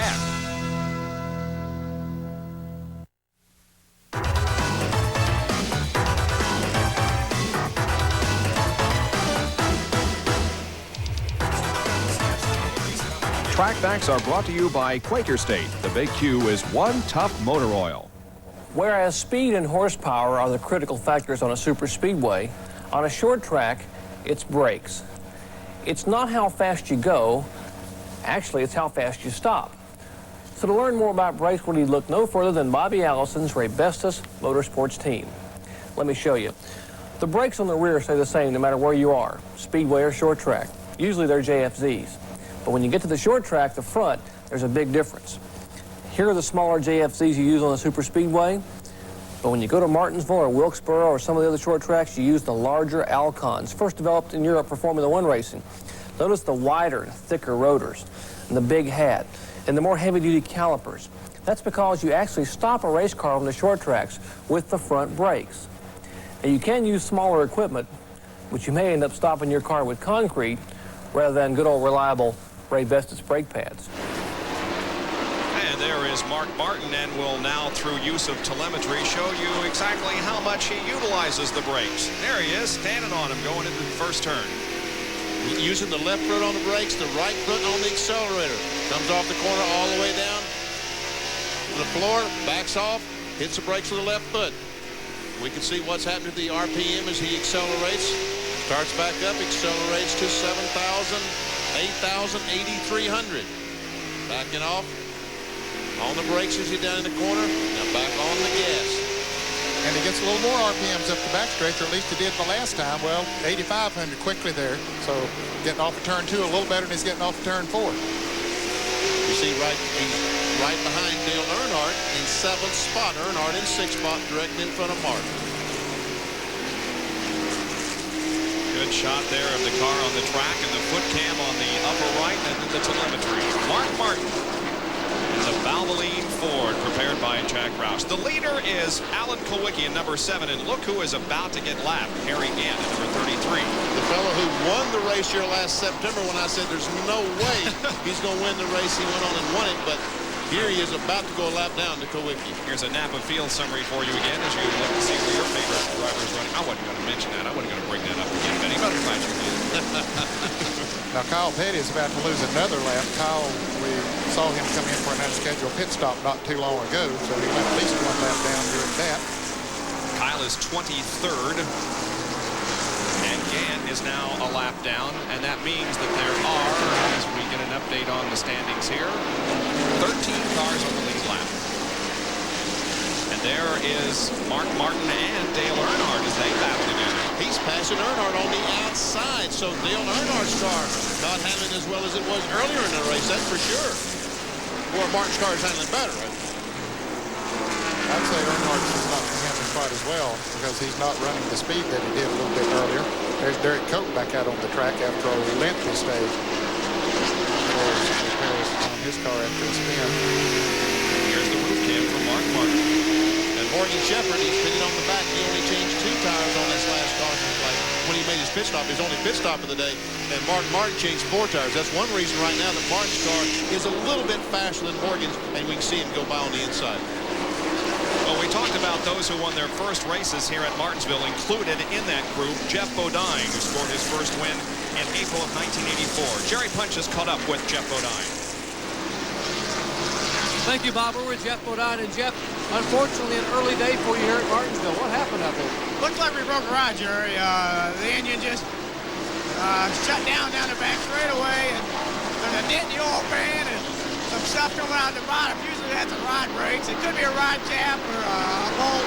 We don't know. Exactly what we didn't want to happen this year. We didn't want any failures, any DNFs. But in this business, realistically, you have to look at maybe 3, 4 in a season.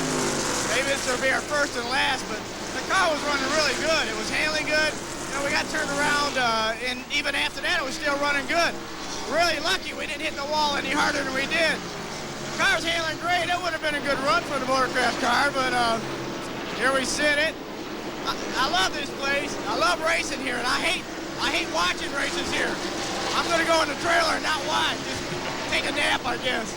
Jeff Bodine, a 3-time winner in Martinsville, not pick up win number 4 today, Bob. And we do have a lot of action, Jeff. You might want to stick around. The action's good. We saw a spin down there in turn number 1, and it resulted in something happening to Dick Trickle's car.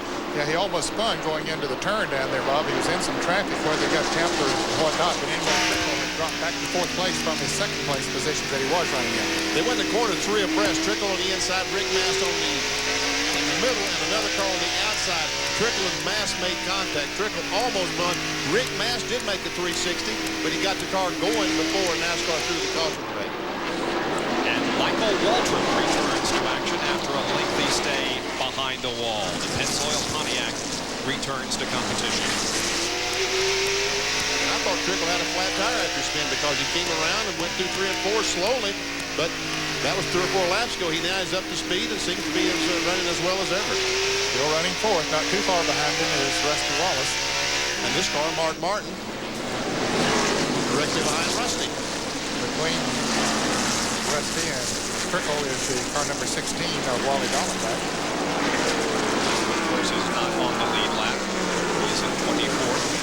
There is Sterling Marlin and Dave Mader in car number 9, and Terry Labonte.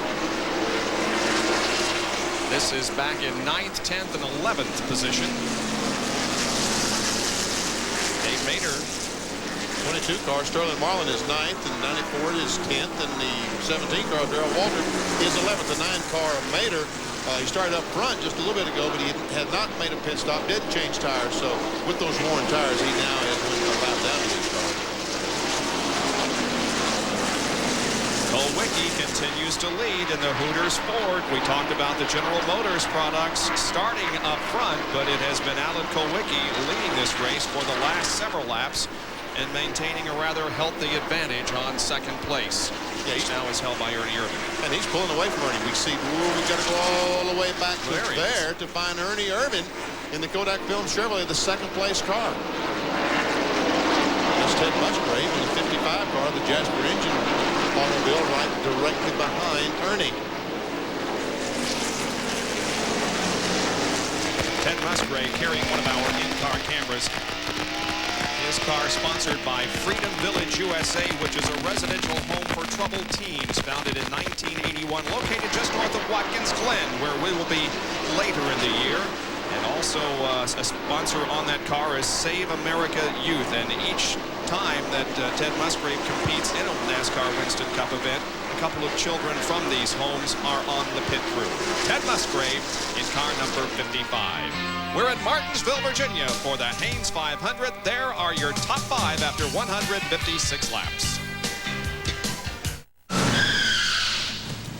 Hi. You know why Quaker State asked me to be their spokesman? Because I'm tough. Quaker State is tough. Tough on wear and tough on sludge. If you use Quaker State in your new car's engine, they'll guarantee it for 250,000 miles or 10 years in writing. Quaker State is one tough motor oil. So naturally they asked me because I'm tough. You don't think it's because they think I'm oily? There's a way to virtually guarantee a safer suspension system. A way to eliminate pulling, shaking, and loss of control. It's the suspension technology of Midas. Diagnostic tools so advanced, they can pinpoint the problem. So you know your car's fixed absolutely right. And for a limited time, buy one Shocker strut, get the second for 50% off. For a safer suspension, nobody beats Midas.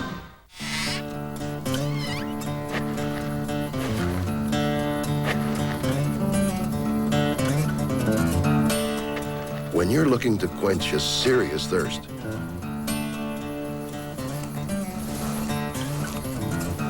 there's nothing like the tangy citrus taste of Squirt.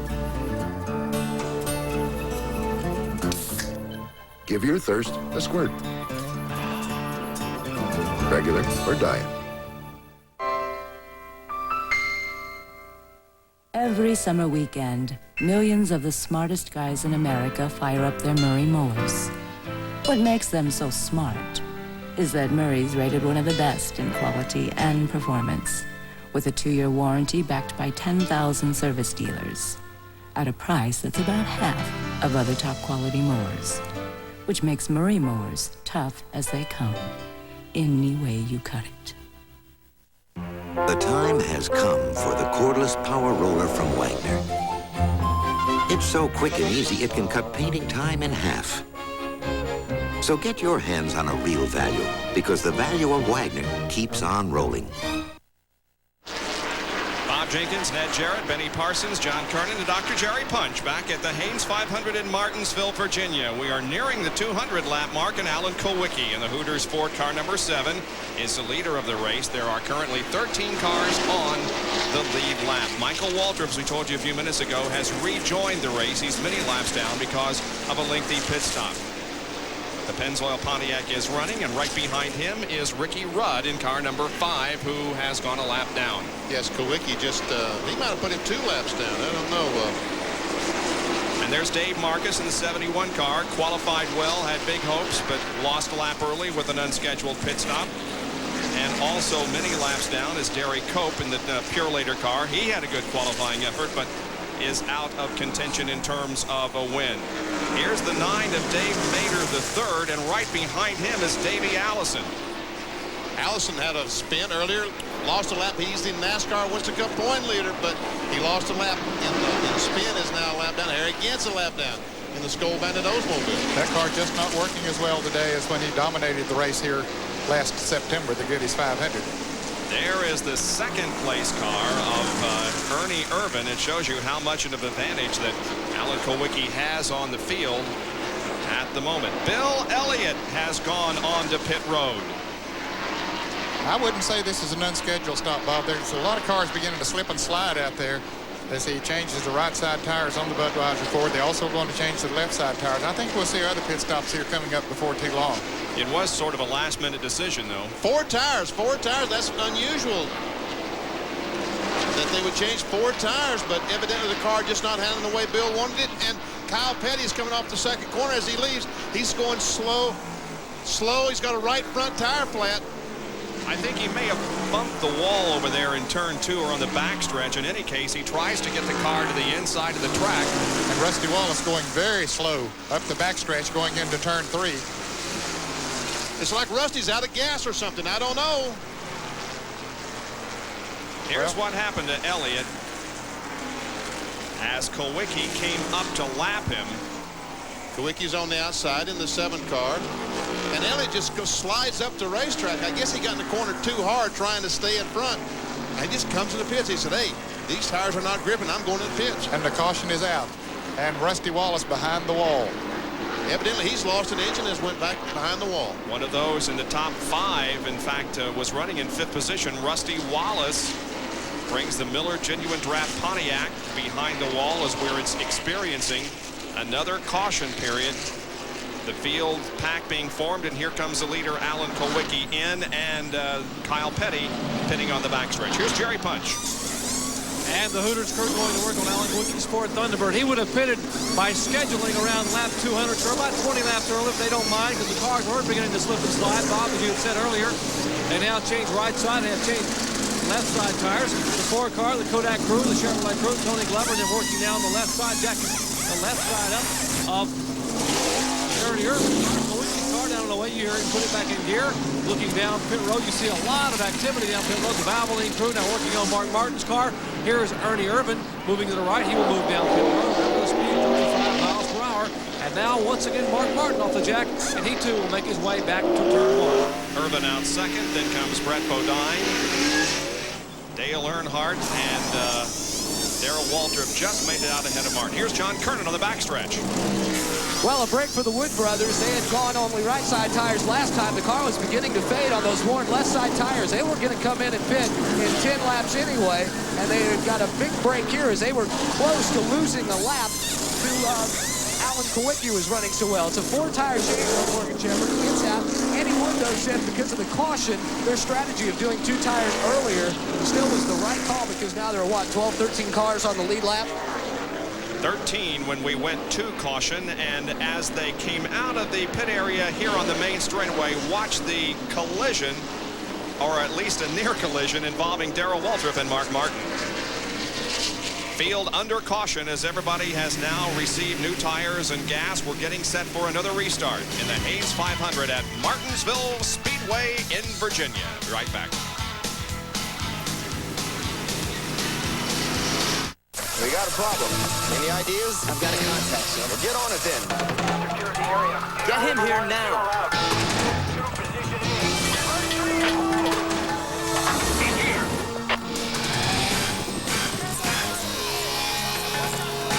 Let's roll!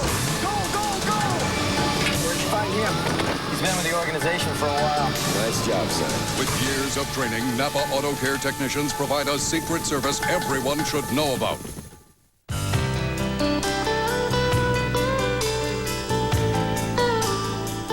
All of these championship-winning drivers have one thing in common: Goodyear Racing Eagles. The race-winning technology that's found in the Goodyear Racing Eagles can also be found in the world's best-selling line of high-performance street tires, Goodyear Eagle Street Radials. The champions know, and it's why we say the best tires in the world have Goodyear written all over them. Thursday nights, ESPN sets them up and knocks them down.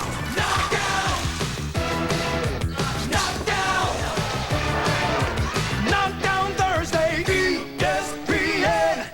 Ow!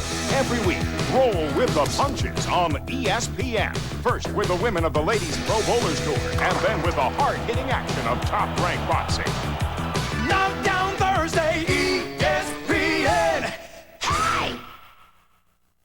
Green flag racing back at Martinsville as Alan Kulwicki leads Ernie Irvin at just about the 200 lap mark out of 500 in the Haynes 500. In third position, not too far behind these guys, is Dale Earnhardt. Fourth is Brett Bodine, and fifth is Darrell Waltrip. This is something I've been wanting to see for about the last 100 laps, because Ernie and Alan seem to be the cream of the crop. I wanted to see what they could do with 4 fresh tires, nose to tail. And it looks like Alan is a little bit quicker than Ernie right now. Rusty Wallace is out of the race, and Jerry Punch is with him.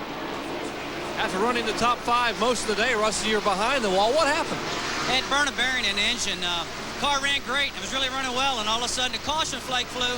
And when the caution flew, at the very same time, the engine locked up, and I shoved the clutch in and didn't blow it, but it seized the thing up. So it was handling good.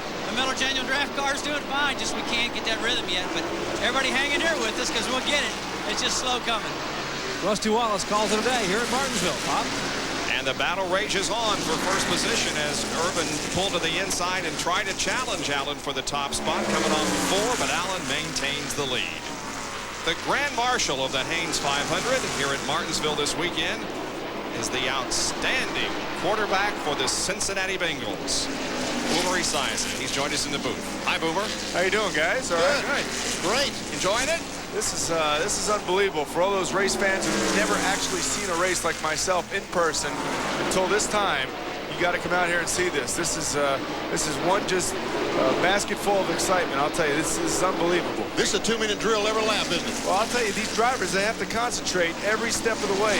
One misconcentration, especially on a small track like this, you know, being that they're bumping and grinding the whole time coming through these turns, I mean, can lead to a dangerous accident. You know, I'm glad to hear you say that, because so many times when we talk about athletes, race drivers are not considered as such, but they really are, physically and mentally. Well, you know, there's no question that they have to be of sound mind and body to be able to perform like this. And I don't think people really can get a true appreciation of just how fast these cars are going and how dangerous this sport is unless you come and see it in person, because, you know, for the first time being this close has really been an eye-opener for me. And, you know, on our TV here, we can see the telemetry and the RPMs that the engine turns and the speed down here in the lower right-hand corner. Can you imagine going from 63 miles an hour, which is about as low, 62 that time, accelerating up to about 114 or so miles an hour before slamming on the brakes and doing it all over again? Well, Bob, I happened to be in the pace car prior to the start of the race, and it was a convertible, and we were only doing 50 miles. I can't even tell, from 50 miles an hour, I can't even tell you how many G's we were pulling around these corners. So, you know, it gave me a greater sense of appreciation for what these drivers actually go through. This is inside Mark Martin's car. The foot cam, also telemetry, as he is behind Darrell Waltrip. Waltrip behind. There's Darrell. Darrell is 5th and Mark is 6th. And Brett Bodine is 4th, the green car direct in front of Darrell. There he goes. That's Bill Elliott on the outside, who is a lap down to this group of cars. Elliott had just made a green flag pit stop before the caution came out. In fact, he might be 2 laps down, Benny. They changed 4 tires. And Dick Trickle not too far behind that group. Let me see. Yep, he is 2 laps down, Ned. You're right. Now, Boomer, how was it you were chosen to be the Grand Marshal of this event? Well, I actually do some endorsement work for Haynes Underwear. I'm the guy that you might see out of his uniform, but in his briefs on TV. Oh, my goodness, is that you? That's me. I'll tell you, it takes a hard time, too, to get back in shape for those commercials. But, you know, really, so Haynes asked me to come down and be the Grand Marshal. Last year it was Steve Largent, I believe, and he also does some work for Haynes. And the great people at Haynes who support this racetrack and this race have done such a good job. And they offered me the opportunity to come down. I said, sure, why not? That's Dick Trickle. Move back up behind Mark Martin. Davey Allison, the Havoline Star car. Hey, guys, now he is a lap down. Fans, if you just joined us, Davey Allison is a lap down. Spun earlier. His car's quick, but he can't get that lap back. He has led every race so far this year, but now he has not led this race today, and certainly is in jeopardy of not leading it as a result of being a lap down. And Bill Elliott is also a lap down to the field. We're getting closer to the halfway point. To enter the Gillette Halfway Challenge sweepstakes, call 1-900-436-7000 before the halfway mark. Call will cost you 95 cents. You must be 18 years of age or older to enter. You're called back, and you can name the driver who won the Gillette Halfway Challenge. You'll win a Chevrolet Lumina Z34. You can also win an instant prize for having the correct UPC code from a Gillette product. Gillette Halfway Challenge is coming up about 39 laps from now. This guy's the worst you've ever seen on math. He did get that correct, but yeah. Hey, Boomer, you can use our phone if you want to go try to win that thing. Yeah, try to win. How the Bengals look this year? Well, we should be pretty interesting. You know, we had the draft, and we drafted David Klingler, quarterback out of Houston. So who knows what our coaching staff has in mind. I thought that maybe we would have taken a defensive player, but they probably felt that he was the best player in the draft at that particular point. So, and we can only get better. We know last year we were 3-13. You know, Dale Jarrett wore our helmet going into this race, and Dale's now out of it. I could have told him, hey, look, you might want to put that helmet aside and wear Joe Gibbs' Redskin helmet. Well, you weren't quite as bad as my Indianapolis Colts, but we hope for a better season from them, too. There's the leader, Alan Kowicki. Jerry Punch is down on pit road with an update on Ricky Rudd. Unfortunately, the attrition rate continues to climb, Bob. Ricky Rudd currently 10th in the point standings, sitting in the car behind the wall. Gary Dehart and the rest of the tight crew beneath the rear of the car. As you see, they are replacing the gear. Dehart says apparently something broke in the gear, and the car just wouldn't pull. They're going to put a new gear in it, try to get him back out and try to maintain some standings, hopefully within the top 15, at least the top 20 in the point standings. But right now, Ricky Rudd must sit and wait patiently inside his Chevrolet. A year ago, Rudd was atop the quest for the Cup standings, but it has been a disappointing 1992. Labonte and Shepard here going for position. That's the 8th spot. Labonte has it. Morgan Shepard wants it. He's 9th. And the 25 car, Kenny Schrader, he's 10th. And another Autolite field summary for you. You can watch and see where your favorite driver is running at this particular time. This is within 1 lap right now.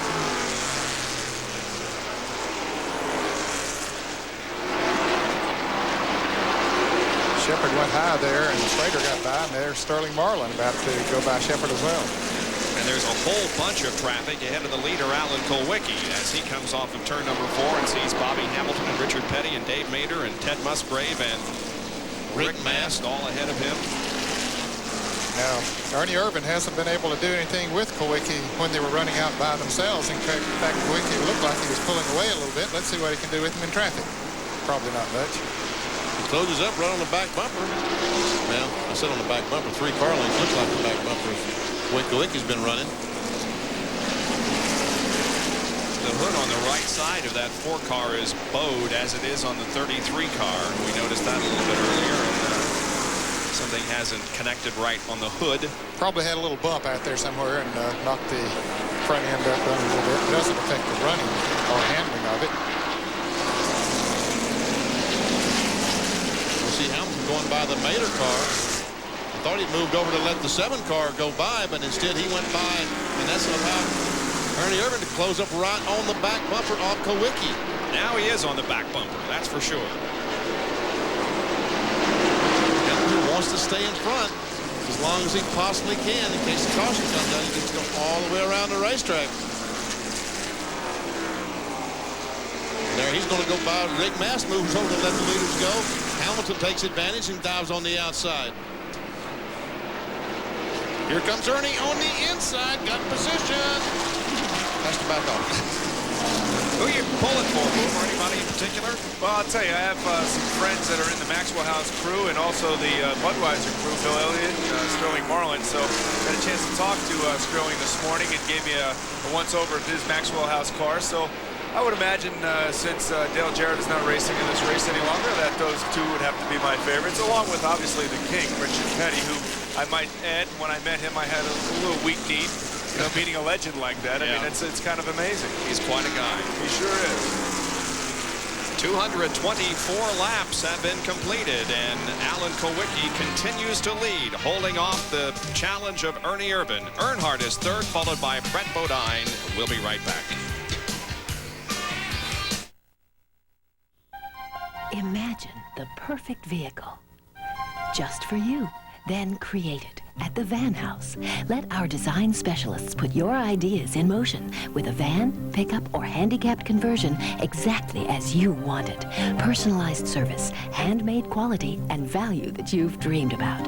The Van House, a universe of possibilities with down-to-earth prices.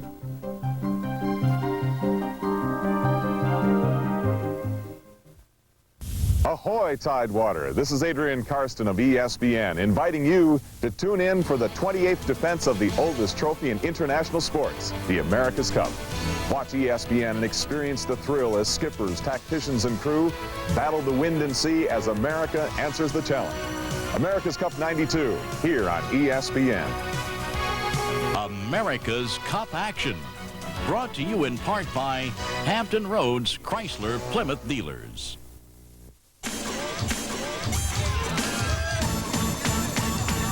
I love parties, putt parties. I love Buster Ball, Monster Ball. I'm gonna play putt. Golfing games. I love an ace shot, I give it all I got. I love to spin it, yeah, I wanna win it. I'm gonna play putt. Golfing games.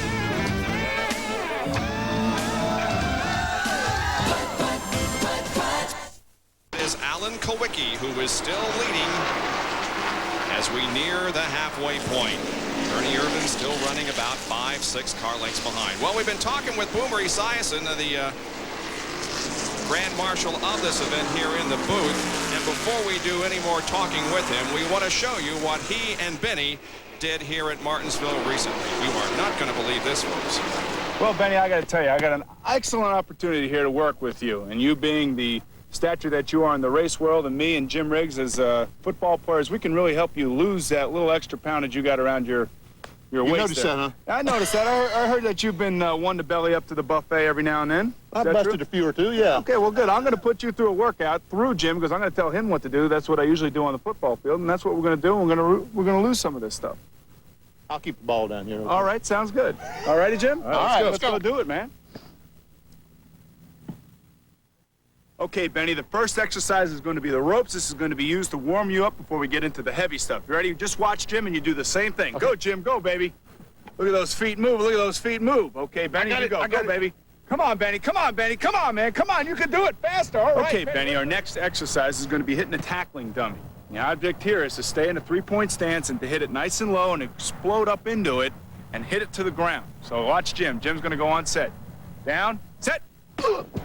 That's the way to hit it. That's a real football player hitting a real bag. So now it's your turn. It's on set, Benny. You ready? Okay. Down, set. Oh, man. You okay, man? So. Next exercise. Let's go, man. So let's see if he can catch one of the heaters that I throw to him. First, Jim Riggs. Okay.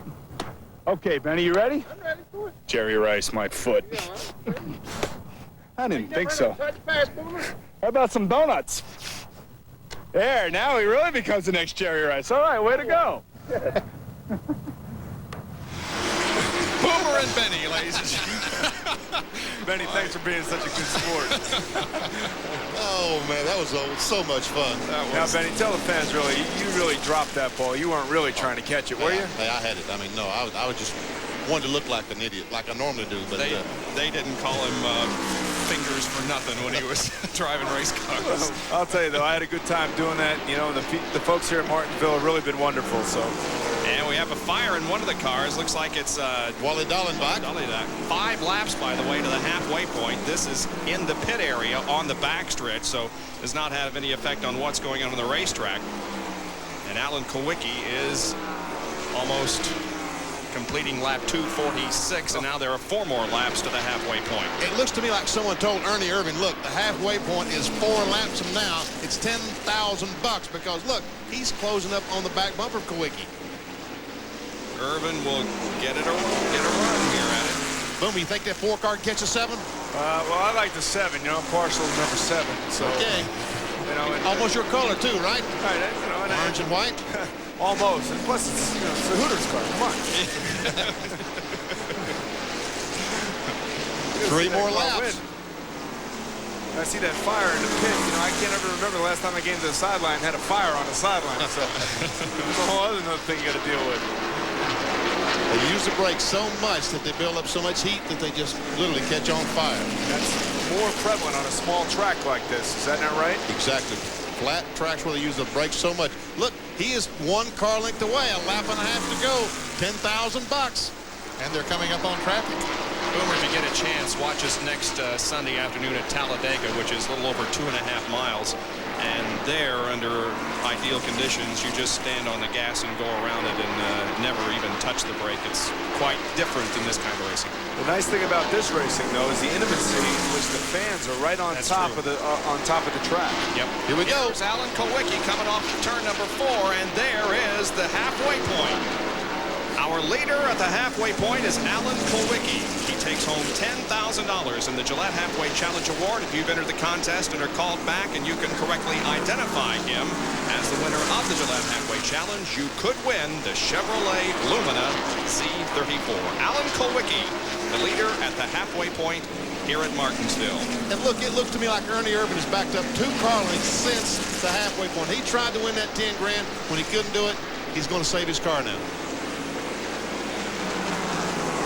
tell you what, that 4 car is good, Ned. Yes, it is. He ran up on the back of that 7. He was impressive catching Kowicki. Yeah, we see Dale Jarrett's back out there after being in the pits for about And here's the battle for laps. 5th position as Dick Trickle takes 5th from Darrell Waltrip. They've been running together for the last few laps, but Waltrip has been ahead. But now Dick Trickle takes the position away from Darrell Waltrip. Boomer, thanks for stopping by, and appreciate your efforts there with Benny yesterday. Well, I appreciate it too, and just thanks to all the folks in Martinsville for making my stay so hospitable. And good luck. Thank you very much. Okay. Good luck with the Bengals this year. Thank you very much. All right. Boomer Esiason, the Grand Marshal of the Haynes 500. There we see Trickle. You know, I met one of the Mars family that he's here in Independence Day in Martinsville watching the race. I think it was Frank Mars. Boy, he's your Mars. kind of guy, huh? The Mars candy bars. Tried to hit him up with some samples. He didn't have any on him.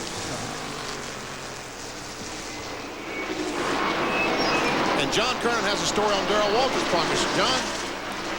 Well, Benny, we just saw Dick Trickle pass Darrell Waltrip for the 5th position. Darrell, of course, the master, taking it easy in this race, and in the last 100 laps, he tries to make his move. One interesting point, a week before last, he was down here with a brand new car testing it out. That's the car that he set on the pole for today's race. The last time he brought a brand new car here to the Martinsville Speedway, he won the race. Started on the outside of the front row next to Dale Earnhardt. That was when Hurricane Hugo moved through here back in 1989. He won that race. He feels very confident today about winning this race. He's going to wait until afterwards before he decides to name the car. Now, where did Hugo go, you might ask? Well, they reskinned it and sold it to Dale Jarrett, and that's the car Dale Jarrett is driving out there today with a new snout on it. Waltrip, as a matter of fact, ran both those races at Martinsville in 1989. And in all, he has won 11 times on the Martinsville Speedway. This is his 35th start and 8th pole position. 23 times Darrell Waltrip has finished in the top 5 here at Martinsville. This is his kind of racetrack. But it is Alan Kowicki who is still leading and about to lap Morgan Shepherd, who at one point was running up in the top 5, but has since dropped back to 11th position. Kowicki leads Ernie Irvan at Martinsville. It's the Budweiser Pit Stop with Bill Elliott. Hi, I'm Bill Elliott. Safety is a major concern for everyone associated with NASCAR. In recent years, we've made some big strides. For instance, this suit is fireproof. It has 3 layers of insulation, will keep flames off a driver for at least 15 seconds. During a race, I also wear fireproof gloves and special fireproof shoes. Then there's my helmet. The inside is high-quality, shock-absorbing foam material. Drivers wear a lot of protective clothing during the race. Like they say, it's better to be safe than sorry. Here we go again, guys. Wow, I feel good. Yeah, this guy really gets around. He's got the auto lights. American Orient Paul, we're guaranteed. I feel good. Yeah, 2 years, no matter how far he goes. That's why we've been everywhere. Vegas. I feel good. Yeah. Daytona. I would now. LA. Wherever we're going. The Superman. Yeah. And we're not even tired. Mark and my relationship goes way past business. I'm sure in a previous life he and I were twin brothers. Throughout the race, the driver and crew chief communicate. The driver complains about the car or brags about the car. It's the crew chief's job on pit stops to make whatever fixes he can to help the driver's predicament. Everyone has about the same access to equipment and technology, but the people who rub on it the most and think the most of it and think about it the most will end up winning the race. Welcome back to the Haynes 500 NASCAR Winston Cup race from Martinsville, Virginia, where Alan Kowicki is the leader. Coming up next here on ESPN after this race, we'll take you live for the St. Louis Cardinals and the Los Angeles Dodgers on Monday Night Baseball. That's at 10:30 Eastern Time, right after our race, the Cardinals against the Dodgers. And tomorrow at 3 o'clock Eastern Time, live from San Diego, ESPN's coverage of America's Cup 92 continues with the Defender and Challenger Finals. That's tomorrow afternoon at 3 o'clock Eastern Time. Well, Kowicki has led the most laps here at Martinsville, as he has the last 2 races at North Wilkesboro and Bristol. Second position belongs to Ernie Irvan in the number 4 car. He's been in second position for the last many laps, but has not been able to wrestle away the lead from Kulwicki. The Tide Chevrolet we see behind Ernie Irvan is several laps down. Here comes the black car. There is Dale Earnhardt. He is currently 3rd. He's staying about consistent, isn't he, Ned? Yeah, he has been about 2.5 seconds behind Kulwicki, who is leading, and just stayed about that distance. GM Goodrich Chevrolet started 2nd this afternoon outside of the front row. Bobby Hamilton in the Country Time Oldsmobile behind Earnhardt. There's Kyle Petty, Harry Gant. Gant not running very well this afternoon. Morgan Shepherd. And there comes the next car, the 4th place car of Dick Trickle, the Snickers Ford. And a great run for Dick. He started 27th. But has been in the top 10 most of the day and in the top 5 a lot. And the leader's in trouble. Something's wrong with Kulwicki. Kulwicki's car slowed coming off the 4th corner. He has... Ernie Irvan has went by before he has the lead. Now Earnhardt is on the outside, and he goes by, and Kulwicki going very slowly down the backstretch. I believe he's right front tires. The left rear, something's wrong with the left rear, isn't it? Oh, is it? It's like the hover. I don't know. We'll see. He's coming into the pits, whatever it is. Let's go to Jerry Punch. Well, Alan Kulwicki had radioed in. He thinks he has a flat tire, but he didn't know either which one it was. So the crew now going to work on the right side. The only option they have is to change all 4 tires. Unfortunately, under the green, it'll cost him a lot of valuable time. Right side tires have already been changed. The Hooters Ford now crew working on the left side, changing left side tires. Kulwicki upset, nothing he can do. He's waiting for the go down the deck. Remember, it's 35 miles an hour down pit road.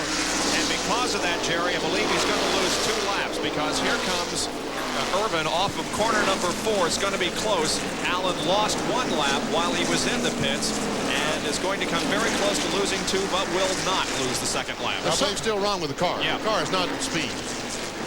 Now here comes Irvan sneaking up behind him and threatening to put him 2 laps down. Yeah, Allen's car is still just not working. And Kulwicki goes 2 laps down, and I believe he's going to be black flagged for going too fast down pit road. 35 is the speed limit. Here is what happened to Alan Kulwicki moments ago. He goes in the corner in 3, and the car just goes up the hill, and there goes Ernie Irvan by to take the lead. Jerry, what happened to the car? Do you know?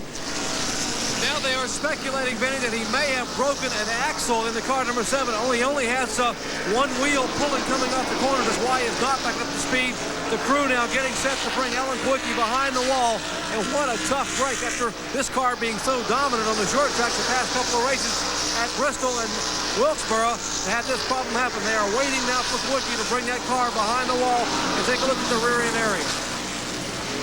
Man, what a tough break for Kulwicki. You know, last week at North Wilkesboro, he led the most laps, but at the end of the race, faded. The car started pushing, couldn't do anything, and here this afternoon.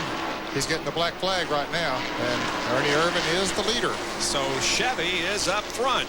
I mean, it's almost like the tease of the show that someone was up there and boom, shooting at him and got Kulwicki. And here's an interesting statistic. This is the first time that Ernie Irvan has led a lap in 1992. The last time he was in front was at Atlanta, the last race of 91. Kulwicki has brought his car in, put it behind the wall. You can see it there as the crew goes to work on it. Tough break. You know, these cars anymore with the radial tires, they're running special rear ends. They're running cambered rear ends. They tilt the top of the right rear end, the top of the left rear out to try to get more traction on the rear tires on some of these racetracks. And that puts a lot of abuse on the axle shaft and the axle flange, the thing that drives the car. And I wouldn't be surprised if one of those problems didn't crop up for Kulwicki this afternoon. Irvan has about a quarter, half a straightaway advantage on Dale Earnhardt. Then it's almost like when Kulwicki fell out, that Dale Earnhardt's car started slowing down as well because he's losing ground to Ernie Irvan right now, it looks like. Well, right now he's about 4.5 seconds behind him, and he was staying about 2.5 seconds behind Kulwicki when he was leading. Now, whether Irvan has picked up or Earnhardt slowed down, I don't know. Well, an interesting development here in the Haynes 500. Now our Western Auto Race recap, as Ernie Irvan is in front right now, but has only led 4 of the 290 circuits. We've had 7 caution periods today. 10 cars currently on the lead lap, and we're averaging just a little more than 78 miles an hour. Those that have led include Earnhardt, Dave Major III. Kowicki has led the most laps, and now up front is Ernie Irvan. Those that have officially dropped out of the race include Jeff Bodine, Rusty Wallace, and Jimmy Means. Now, the Western Auto Mechanic of the Year standings. Larry McReynolds from Davey Allison's team is on top, just 2 points over Tim Brewer from Bill Elliott's crew. Andy Petrie from Harry Gant running 3rd in the standings. Paul Andrews from Alan Kowicki's team is tied with Petrie for 3rd, and Steve Meal with 141 points is 5th. And Dave Mater spins down to the second corner, does a 360, nails it. Now he's coming back across the racetrack again. Right in front of the leader. Yeah. As he was trying to complete the spin, he drifted down low on the racetrack and almost took out the leader. And this will bring out our 8th caution flag of the afternoon. And someone would race with Kenny Schrader, who is the last car on the lead lap. He is currently running in 9th place, and he was not too far from going a lap down. Here's a replay of the Mater spin coming off the second corner. He and Ted Musgrave in the 55 car, the Jasper engine car, got together. He spun it. He did a great job in doing the 360, but then he couldn't stop the car and comes back right across the race. And there's the leader, Ernie Irvan, the first car in the picture, the orange car. Now the pace car has formed the pack. The pits are open. Here comes Ernie. And we'll go to Jerry Punch for the call of the stops. And as we would expect, we will have a 4-tire change here in the Kodak pits. The Chevrolet crew, Tony Glover, the crew chief, going to work on the Morgan McClure machine. Ernie Irvan sitting patiently, 1 can of fuel in, second one going in.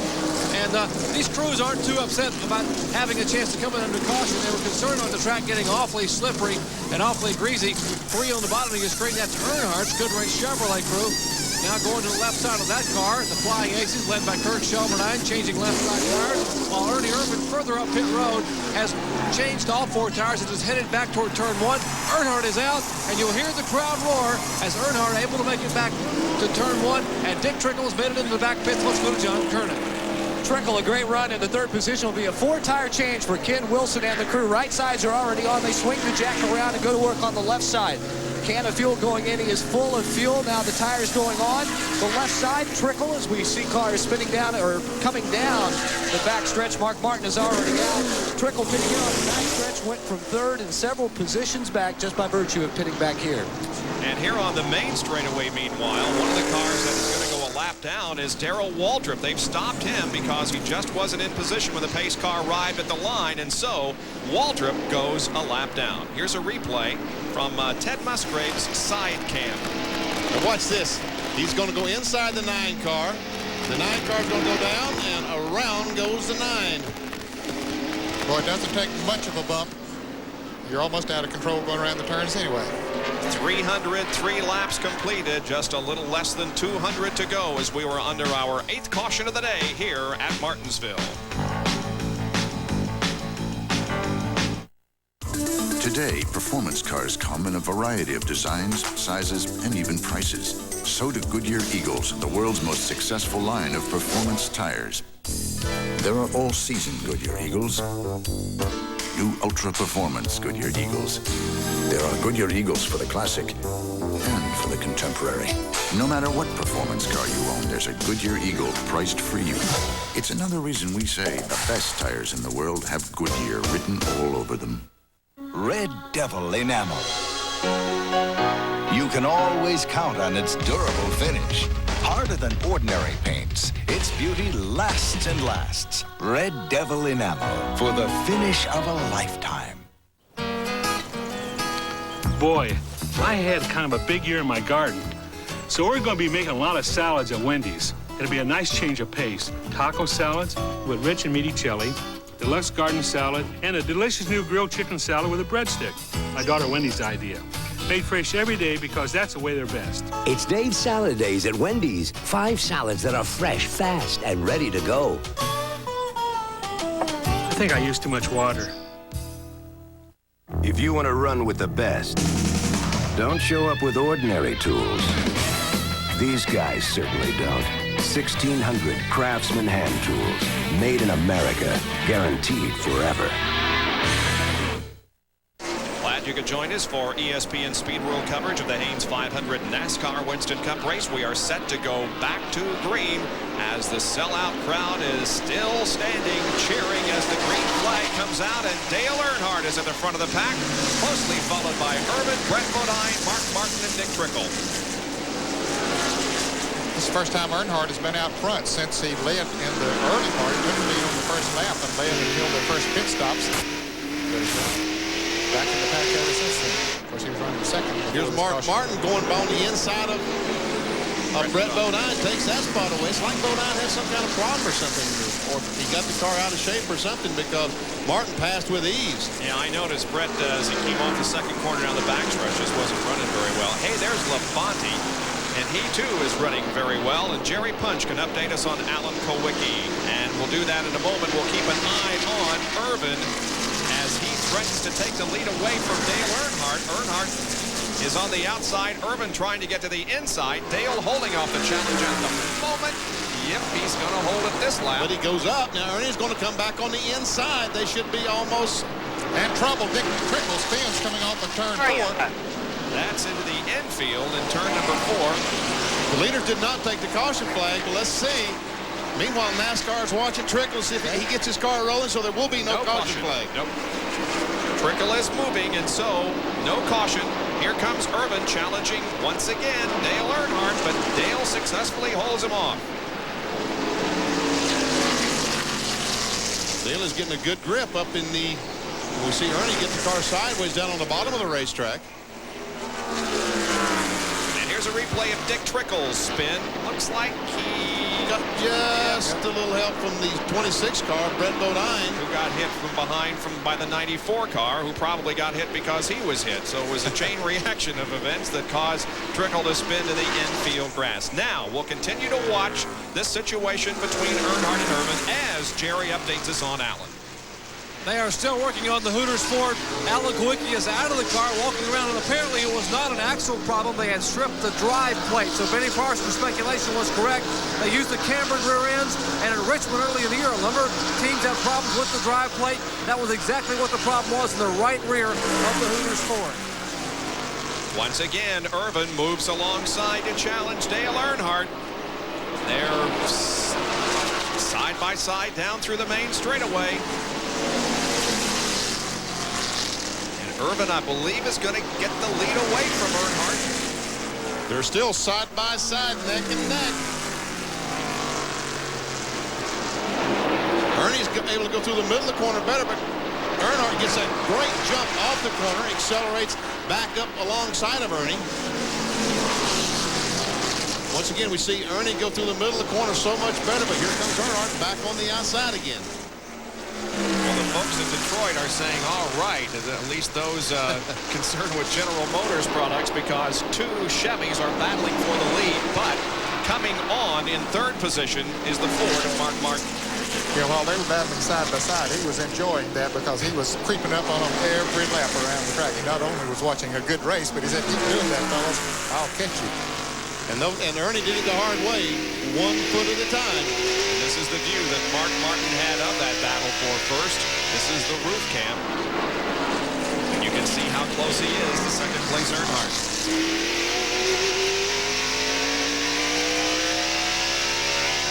Mark Martin looks like his car is running as good now as it has all afternoon. Talking to him Friday before qualifying, he said they just never have figured out a good race setup here for that Valvoline Ford. The car's always qualified well, but looks like he's running as well in the race as he has in a long time, or maybe ever. Yeah, the car was fast in practice yesterday afternoon. Well, Brett Bodine and Sterling Marlin are hoping that they can keep the Ford string aligned. All 3 of those Fords are in the top 10. We'll be right back.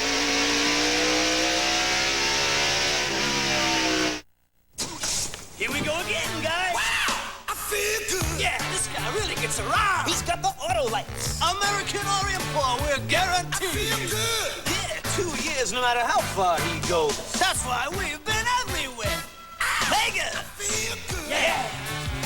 Daytona. I would now. LA. Wherever we're going. The Superman, yeah. And we're not even tired.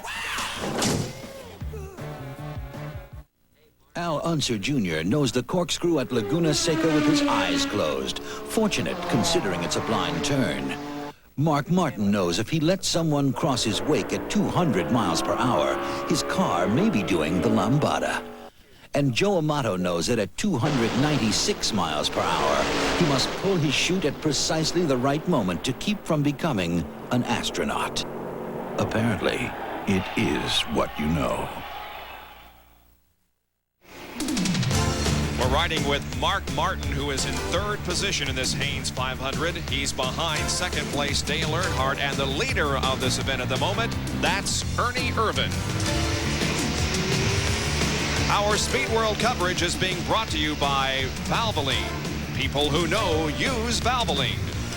And by Autolite Spark Plugs, guaranteed for 2 years, no matter how far you go. Cloudy skies here at Martinsville, but no rain in the immediate area as Ernie Irvan is now stretching out his advantage a little bit over Dale Earnhardt. Mark Martin is right on Dale Earnhardt's bumper. Yeah, he's staying right close to him, Bob, closer than he has been all day. As Benny pointed out a little bit earlier, he seems to be running better now. Ned, those Railbird guys with all their stopwatches were correct. That 4-car has been fast. Yep, sure has. Here's an Autolite field summary for you again as we review the entire field as it is running or has been running within the past lap. Positions change all the time, of course, on a short track. It's not easy to get absolutely accurate information, but this is as accurate and up-to-date as it can possibly be.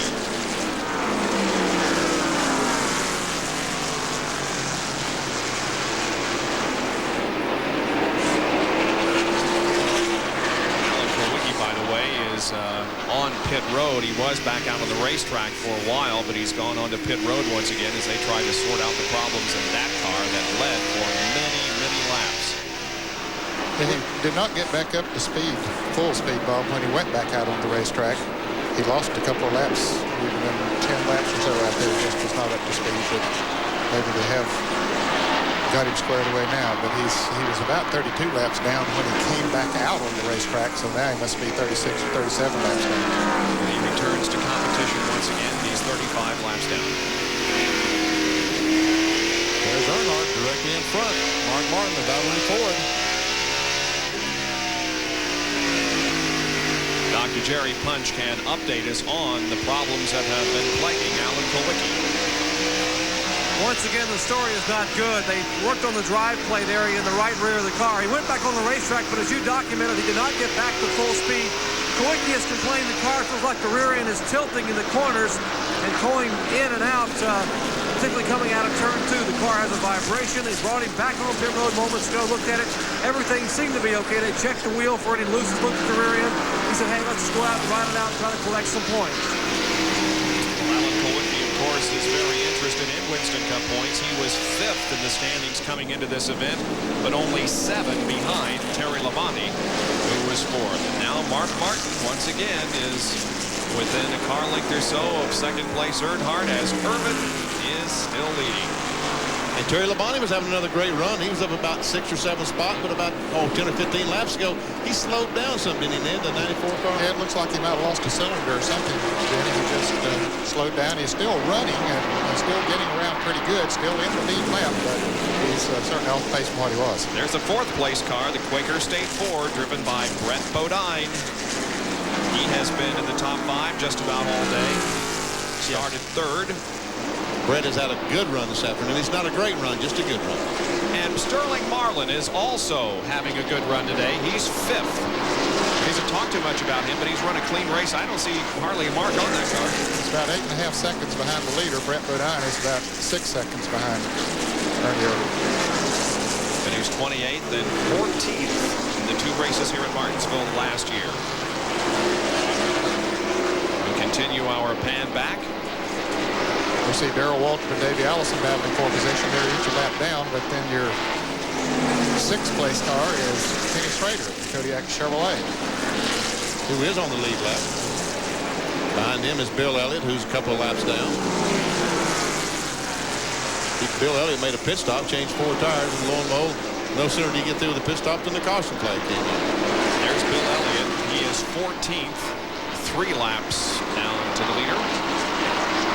Harry Gant, he's also a lap or 2 down to the leader.